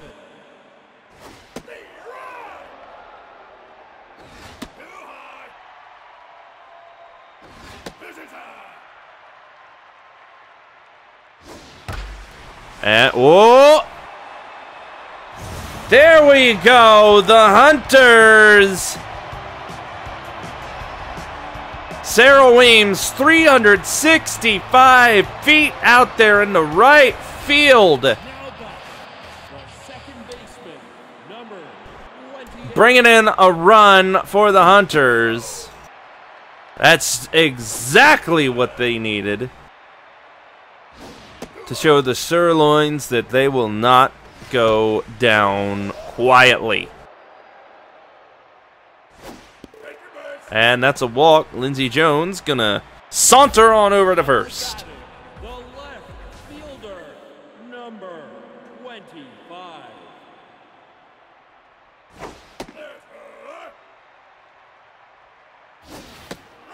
Oh, could Matt Bragg possibly be doing the bunt strategy here?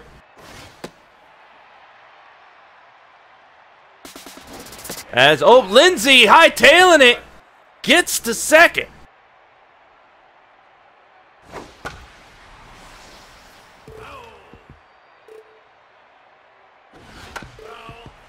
And I guess that's going to cause Matt Bragg to go ahead and take his swings, but swings away and doesn't get any contact. As now here comes the pitcher, Steffi Hardy. Almost just looks as if Matt Bragg was swinging for the fences there to try to duplicate what the Sirloins did in the top of the first. And sacrifice bunt. Makes a beautiful sacrifice bunt, gets right, slowly rolls back to the pitcher, and just like that, as Trevor Collins looks a little nervous stepping to the plate here, of course, not able to have a great postseason hitting. Oh! That took a weird bounce over the diving third baseman and ties this ball game up at 2 apiece. That third baseman was ready to catch that ball and throw it over to first, but it took. Did you see that right? It's like it hit a pebble or a stone in the field there. Right? I mean, that was an incredible bounce. As that is out number 3, but the Hunters say, you hit us, we hit you, as it is tied once again at 2 apiece here in the top of the third inning. All right, it's almost like we're starting all over here in the top of the third. Indeed. Folks at home, remember, if the Hunters win this game, they move on to the G1 Baseball League playoff postseason finals, the league championship, if you will. And if the Sirloins win, we go to a Game 3, which will be played next week. And I'm sure that is what. Kind of hoping for a win for the Hunters. Right? I mean, they definitely could use it, especially over someone like the Sirloins, because indeed they came up late in the season, kind of like the Griffins. And I'll be honest, that there are 3 teams that made the postseason. I don't want to say ruined everybody's plans, but made things difficult for our audience at home who have as that is out number 3. We go to the bottom of the third, still 2-2. For those who have a rooting interest, it seems like a lot of the fans weren't rooting for the Sirloins, the Grapplers, or the Blowfish. And I mean, 2 of the 3 teams have come out swinging and reminded us that they are here for a reason. All right. And, oh, unfortunately, just waving that away. As now here comes Bernie Burns as we sit on 1 out here in the bottom of the third.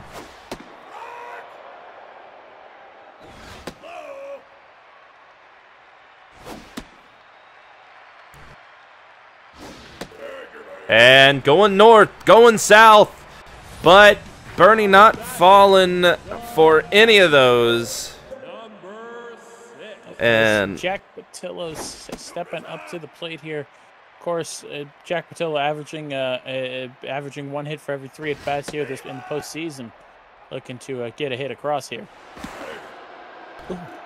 Ooh, they keeping an eye on Bernie over there at first. And it pays off as he takes the lead, but gets under the tag. And that is a stolen base for the Burns man. And, of course, on that ground ball over to second for the second out, Bernie will advance 60 feet to third base. And now a poke into any direction past the infield will score another run and give the Hunters the lead here. That is a deep fly ball. It's hanging a little bit too high. Yeah. Warning track power, and that is out number 3. The Hunters tried but could not get that run across. As we go to the top of the fourth, still locked in at 2 apiece here. As now I'm sure the Sirloins are going to be very possibly more strategic at bat than they normally are, quite possibly, with it being tied after having the lead via swing, just blamming away with their bats. They obviously, I'm sure, see the Hunters, know what's up, and obviously the pitching is dealing with them. So, going to have to keep their eye on that ball harder than ever.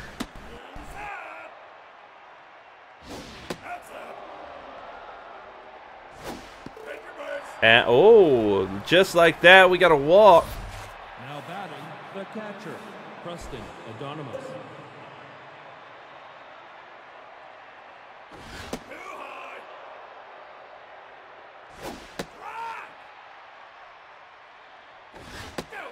And a lot of heat there.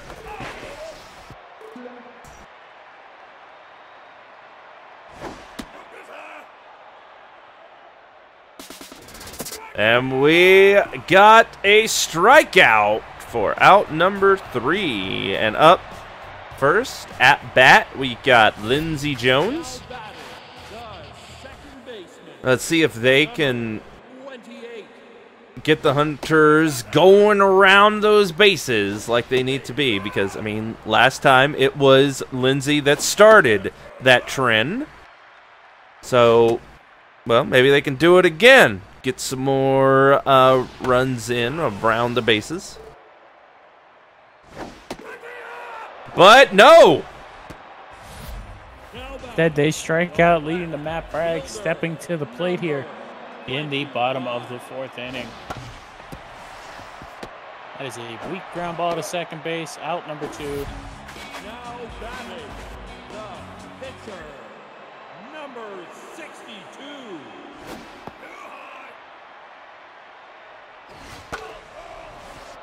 As now, you see here, KO Nyomo, she's got a pretty good pitching arsenal, 4 different pitches, and it is doing her well so far, as that is the final out, as here comes back out Steffi Hardy pitching. Now batting, the pitcher, KO Nyomo. As Steffi Hardy, kind of the same. She's got 4 pitches in her arsenal. She's got quite the fastball. I mean, I've almost seen it hit triple digits. It got close, but not quite there.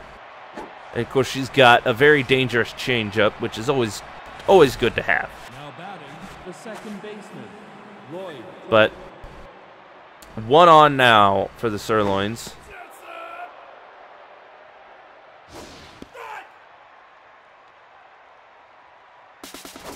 And we got a steal. And oh! Michael Jones, unfortunately, couldn't get a hold of that ball. This ain't good, looking good here for the Hunters, Jim. Sadly, it is not. As the runners on the corners here, and of course the man, the hero from the first inning, Hammer Longballo, bases loaded, no outs, a hit in any direction, and that is. But instead, they get the double play.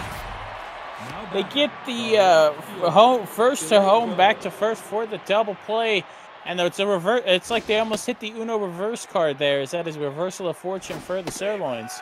What a play, but still in scoring opportunity here for the Sirloins is, oh! Did you see that jump?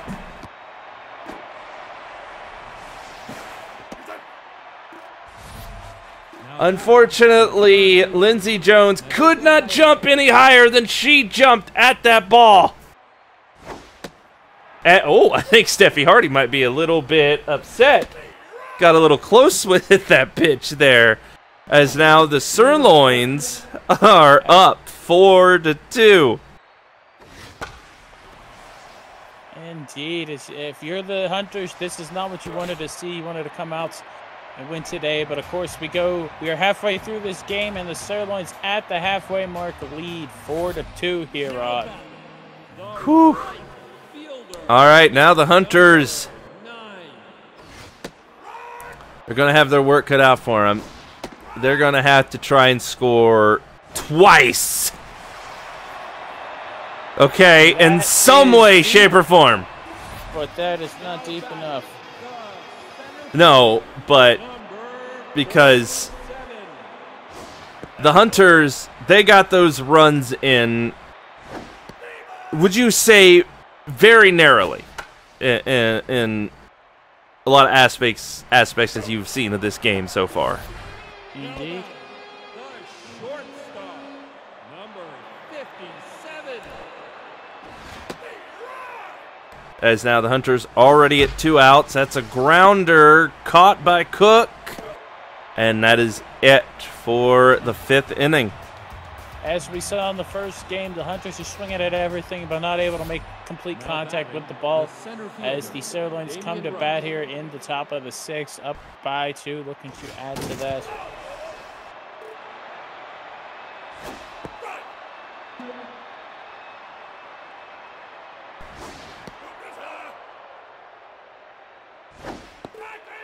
And that is out number 1 on strikes here as Willard Wiggins comes up. As I gotta say, the timing to get your predictions in is well past done, but it was asking if whether or not the Hunters could possibly win this game as well, and apparently out there in the viewers at large, it's a 50-50 split, which, well, with the way this is going, I could definitely see why. Because both of these teams definitely bringing, or at least being forced to bring their A game to this matchup here between these two teams. Now batting, the third baseman. Now, bottom of the 6th, Bernie Burns up first.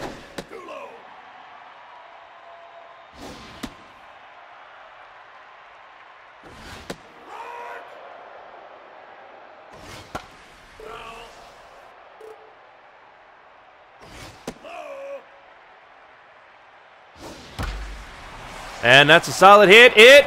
Oh! Unfortunately, that jump, trying for a jump catch, didn't quite work out as Bernie Burns able to get on first thanks to that dropped ball out there.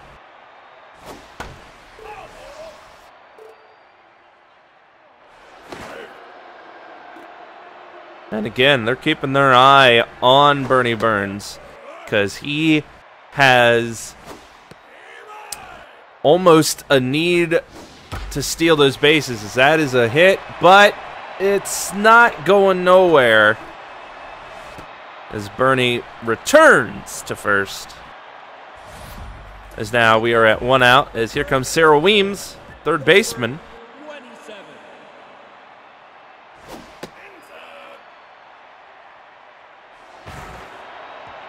Oh, and Bernie, okay, he decides against it. Rightfully so, thankfully. That is a swing and a miss. But the swing helps the catcher not able to get the ball out in time, as that advances the runner to second on the steal. And just like that, the runner advances to third on the ground ball out. 90 feet away from making this a one-run ball game as Lindsey Jones steps to the plate 0 for 1 today with a walk, though. Right? I mean, if Lindsey can get a good, solid base hit somewhere, Bernie could be brought in to help the Hunters tremendously at this point to get back where they need to be, and that'll do it right there! And just like that, the Hunters are pulling this game back as the pitcher is out, Shady, the reliever, coming in, and the double switch is on as Momotobo stepping in to play catcher here in the second half of the ball game. And we've got a run to second by Lindsey as perfectly timed steal. As the Hunters, they're hungry, but unfortunately, that is out number 3. This is quite a competitive matchup here today, Jim, I must say.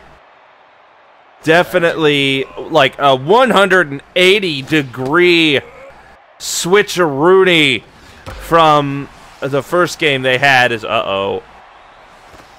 That is just over Trevor Collins' head for a home run for the Sirloins, 370 feet, just out of the reach, and Momotobo makes his presence felt almost immediately, but that solo home run puts the Sirloins back on top by 2. And Steffi Hardy is out, Jaron Martinez, and we got a double switch as Aaron Porter comes out. Oh, man. And think about this. Momo Tobo was just put in. And you can see right there why.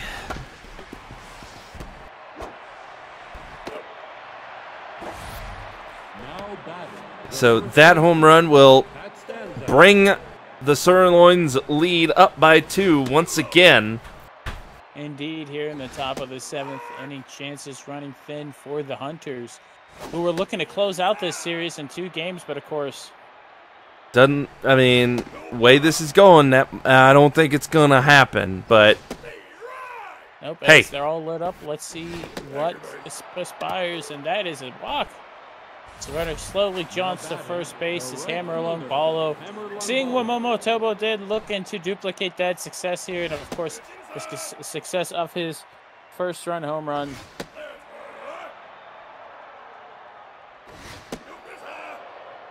Three balls so far. And that one was almost right down the middle, and Long Ballos got a hold of it, and that is going to be a walk. Yep, they opt to walk the home run hitter as Filet Jones steps to the plate, a double and 2 RBI as well today. Low strike there, and ooh, went high with that one. Because now they are only sitting at 1 out. The double play would be very in the Hunters' favor, but Jaron is having trouble locating his pitches here in the 7th inning as he came on in relief of Steffi Hardy, who may have been left in a little too long. The argument could be made as that is out number 2. Now batting, the third baseman, Nadoka Hayata.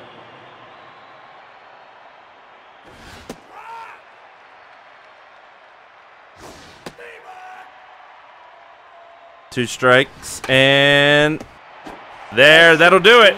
That'll do it right there.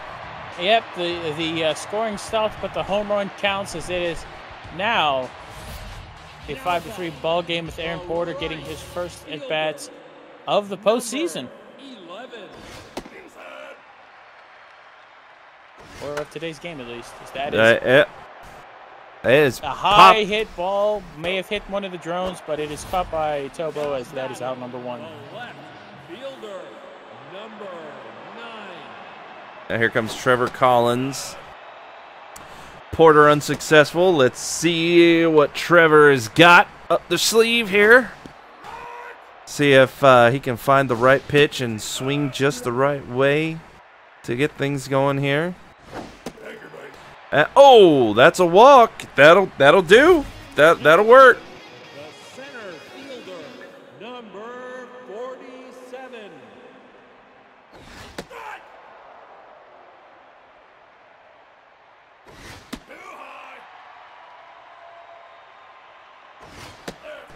Goes up high again with that heat down range. That one got inside there.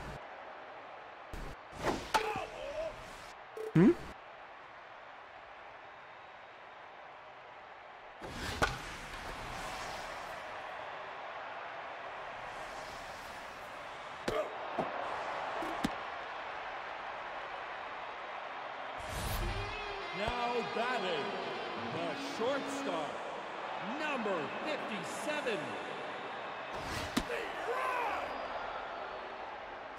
That's low.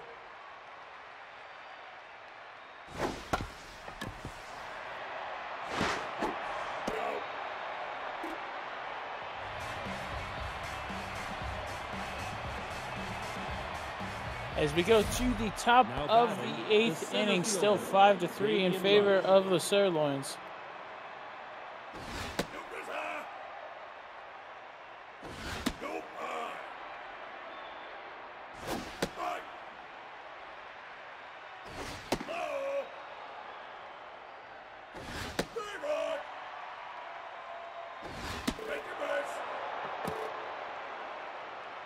That is a walk across here as Wilford Wiggins steps to the plate here. Shortstop who's made a ton of plays in the field.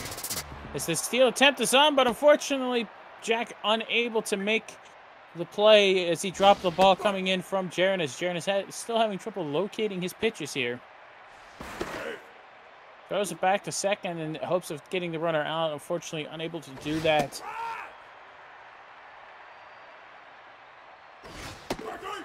As that is out number one, a crucial out number one here in the top of the 8th inning. Shady stepping to the plate here. Looking to advance the runner to the third or more as they're letting her bunt here, which is the smart play here in a 2-run lead. You want to move the runner over as that will do it. Hit back to the pitcher, out number 2, but the runner advances just 90 feet away from scoring the run.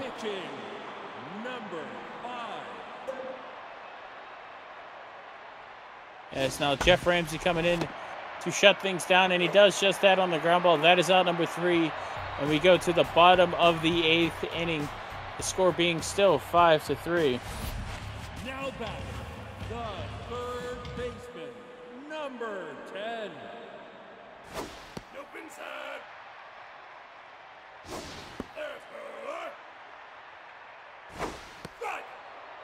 It is strike number 1 that Bernie Burns, who's looking for a bit of redemption here in the later innings, as we all saw earlier, as that is a high fly ball that's going to be caught by the center fielder. Bernie Burns, of course, looking for a little redemption, as his error and fumbling of the throw led to a runner advancing all the way to third in the first inning, of course. As Jack Matilla also looking for a little bit of redemption here. But that will not do it, as that'll be out number 2. The first base person tags the bag safely. Sarah Weems, of course, Sarah, who had that monstrous home run, looking to duplicate that success here, and that is through the infield slightly for a hit. She gets the first safely, as we still have some hopes here for the Hunters in the bottom of the 8th inning. Lindsey Jones, of course, stepping in today. JD looking a little questionable out there. Maybe they may be looking to take her out at this point. But as always, the Hunters swinging at everything. What they call lightning round at this point. Just trying to advance the runner, keeping everybody moving. And I don't, thankfully, I was going to say, I don't think that's enough, as that thankfully got to the fence. Sarah Weems taking a big first step there, first base. As it is still a 2-2 count with 2 outs here in the bottom of the 8th. That is not going to do it, as that, I believe, left fielder's underneath that calls for it, gets the out. And just like that, we go to the top of the 9th inning, with it being still 5-3. Last chance for the Sirloins to add to their lead and make this that much harder for the Hunters here.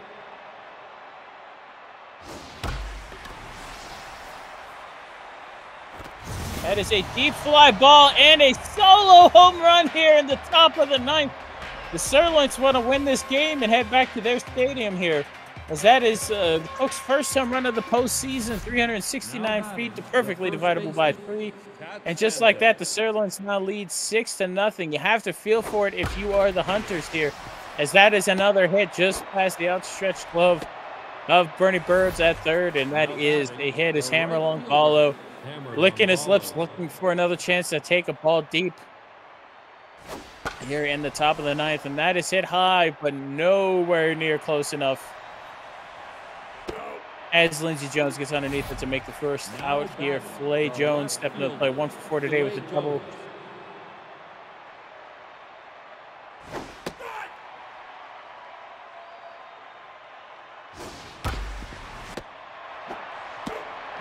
As Lindsey Jones, Michael Jones, Sarah K. Weems, double play, but the Sirloins get an all-important run here across, as that is a 6-3 lead. Your eyes do not deceive you. As Jeff Ramsey coming out, of course, Gus Orella stepping in a pinch hit as Filet Jones coming out, Tish Ballin stepping in, a late inning defensive replacement here. The cards are all on the table. The Hunters, if they want to win, have to get at least 3 to keep this game going forward to take the lead and win this game. We could see another walk-off game here. Yeah, I mean,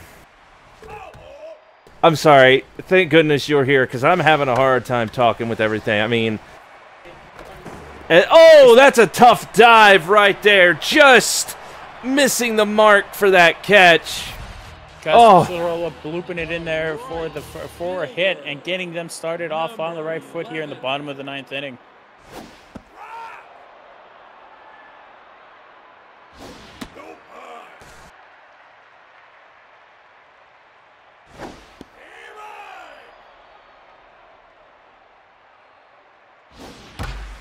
Whoa, that's a big hit. Hammer shot. Will it clear the fence? Oh, it will not. Will not, as Rush is underneath it. A lot of powerful shots here today by the Hunters, but not a lot of home runs as they've come up short. It looks like just got a little bit underneath that. As Traco, Trevor Collins steps to the plate. As Shady is out, Linus Digby stepping in to finish this game off. Just needs 2 outs to do so, as that will be the first out. The second out right there. Second out, sorry, yeah. First of 2, excuse me, first of 2 outs. He needs the second out overall. As Alec Agabon represents the last chance here for the Hunters. Of course, he just needs to get a hit. Doesn't need to force a home run or anything like that. Just needs to get on base and not get out. That one went in the zone there. And another big, strong shot, but that's gonna do it. Oh, you hate to see it. The Hunters lose on their home field here. You hate it, but it happens. Looks like we're going to one more game, everybody. As we take a look at the box score here, as you see, the Sirloins much more offensively capable this game, spreading out the 6 runs over 9 innings. As you see there, of course, the dagger realistically being that 2 runs in the top of the 4th that just put this game too far out of reach for the Hunters. Both teams with 8 hits, but of course also one of the underlying factors to this game being that the Hunters committed a couple of errors that cost them a couple of runs in the top of the 1st. Right, as we take a look at this, here you see one of the big things is I mentioned it, and I was biting my tongue, biting my cheeks, trying not, I didn't want to jinx the Hunters, all right, and try and mention the Sirloins, and they're just really powerful hitters, but we saw some of it here. Obviously, with the 3 home runs, I mean, they brought in when they did a double switch, they brought in Momotobo there late in the game, ish, I guess, and his first at bat, bam, just right out, home run, just like it was nothing. And obviously there were others, but still, they are extremely powerful hitters, and you see it here with the hits, the home runs, that is what they leaned into today. Whereas the Hunters, they got a home run themselves and plenty of hits, and unfortunately, as Jim over there mentioned, they had those unfortunate errors that came to bite them, and they recovered, so it was relatively okay, but still, you just hate to see it. You hate to see it, because they could have had that finals shot snatched up, but it didn't quite happen, and that's just on the hitting side, as Jim will attest here. On the pitching side, it was quite a game as well. Indeed, as you see here, not as consistent as we saw in the first matchup between these two teams today. Nomo, of course, Neomo getting the win, 5 2/3 innings pitched, 6 hits, 3 earned runs, 2 walks, a strikeout, and of course a home run given up, but the bullpen shutting down the Hunters for the Sirloins. And of course, Steffi Hardy, on the other hand, maybe left in a little too long, maybe just wasn't able to overcome the errors of her defense. 6 innings pitched, 6 hits, 2 earned runs, 4 runs in total, 2 walks, 6 strikeouts, and of course the 2 home runs. Of course, Jeff Ramsey giving up that last home run in the top of the 9th to really hammer home that this game was over for the Hunters. All right, and now this definitely the MVPs of this semifinal game is going to. I have a feeling we're going to see it be all Sirloins, but let's take a look. All right, it's going to be definitely different from what we saw last time. As no, look at that! There you see a split, if you will. Yeah, we got Lloyd Cook there in third, obviously with the home run, single base hit, going 1 for 5. Good place for a third MVP positioning, but the split there for second. Sarah Weems going 2 for 4. She got the home run in the RBI in the run, which obviously really helped keep the Hunters in the game from them falling behind and falling behind from who got our first star, which was Hammerlone Paulo. Got the Sirloins off on the right foot there in the top of the first inning, going 1 for 4 with that 2-run home run for them as they capitalized on a couple of errors by the Hunters early. As that is it for us here today, Rod. That it is. We will be back next week with more G1 Baseball League semifinals action, as next week we will most definitely have your finals championship teams ready to go. So we will see you next week.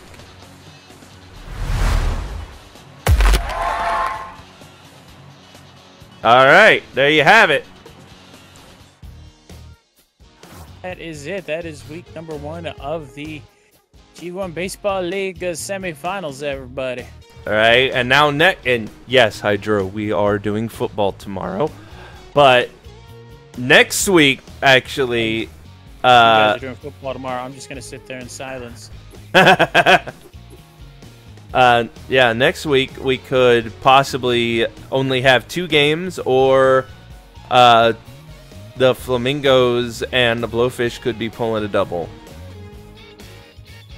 All depends. It all depends, but yeah.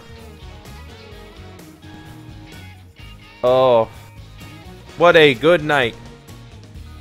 Good action. And here, let me check on that thing. If you don't know, I put out a poll for my Summer of Sony next game. Let's see what we got here. There it is. And it looks like the crazy anime space game is still winning. Here before bed, I'll put an update. Maybe put like a screenshot or something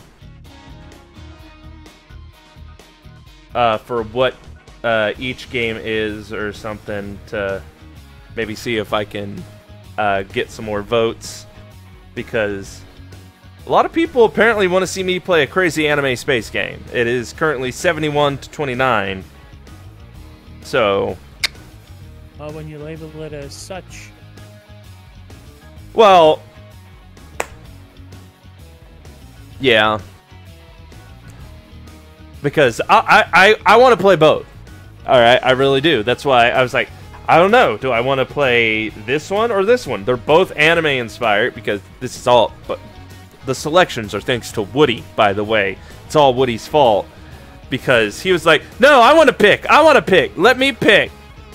And so I told him, I was like, "Okay, it's a," and I came up with those on the spot, pretty much.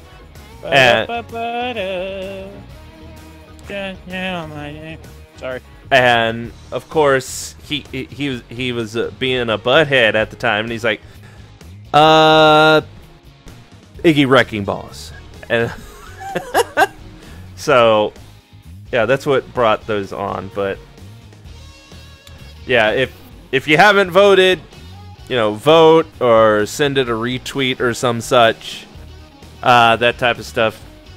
Get it out there, because I'll be starting it on Monday, and also be on the lookout for an update to it, to have a little look-see on what exactly does a crazy anime space game and a weird anime war game possibly look like.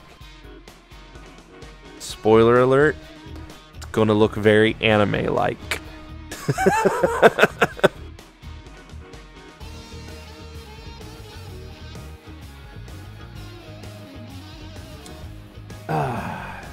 So yeah.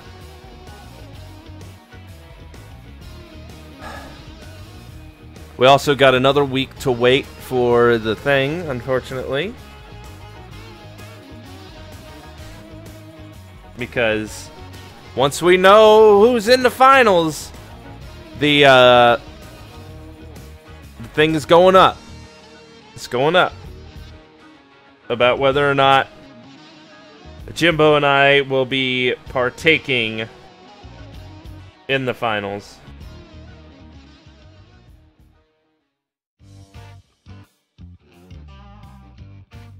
It'll be exciting stuff, exciting stuff. It will indeed. So, yeah. Guess we're done for the evening. So, how about we go ahead and Go to bed. well, that's probably where I'll be headed here in a few minutes, but I'm going to send you all over to go play in the snow and mud. Despite it being June. Despite it being June. With Mr. TL Wolf over on, I gotta type this out correctly, over on G1 Game Days. They're playing Snow Runner. So go ahead, join the raid. Go say hi, howdy, how you doing? Did you get stuck yet? And go and see if they can beat the multiplayer that they're playing. Because when we played Mud Runner, months and months ago, when I did Mud Runner, we actually beat a multiplayer map. It's kind of crazy. And had the whole rest of the strum left over. Yeah, we had quite a bit left over, but we did it. So that's going to be it for Jimbo and myself tonight. Thank you all for being here. Hope you enjoyed yourself. And Stay safe. yeah, I will see you tomorrow morning for whatever wins this poll out there on Twitter. So have fun. Stay safe, everybody.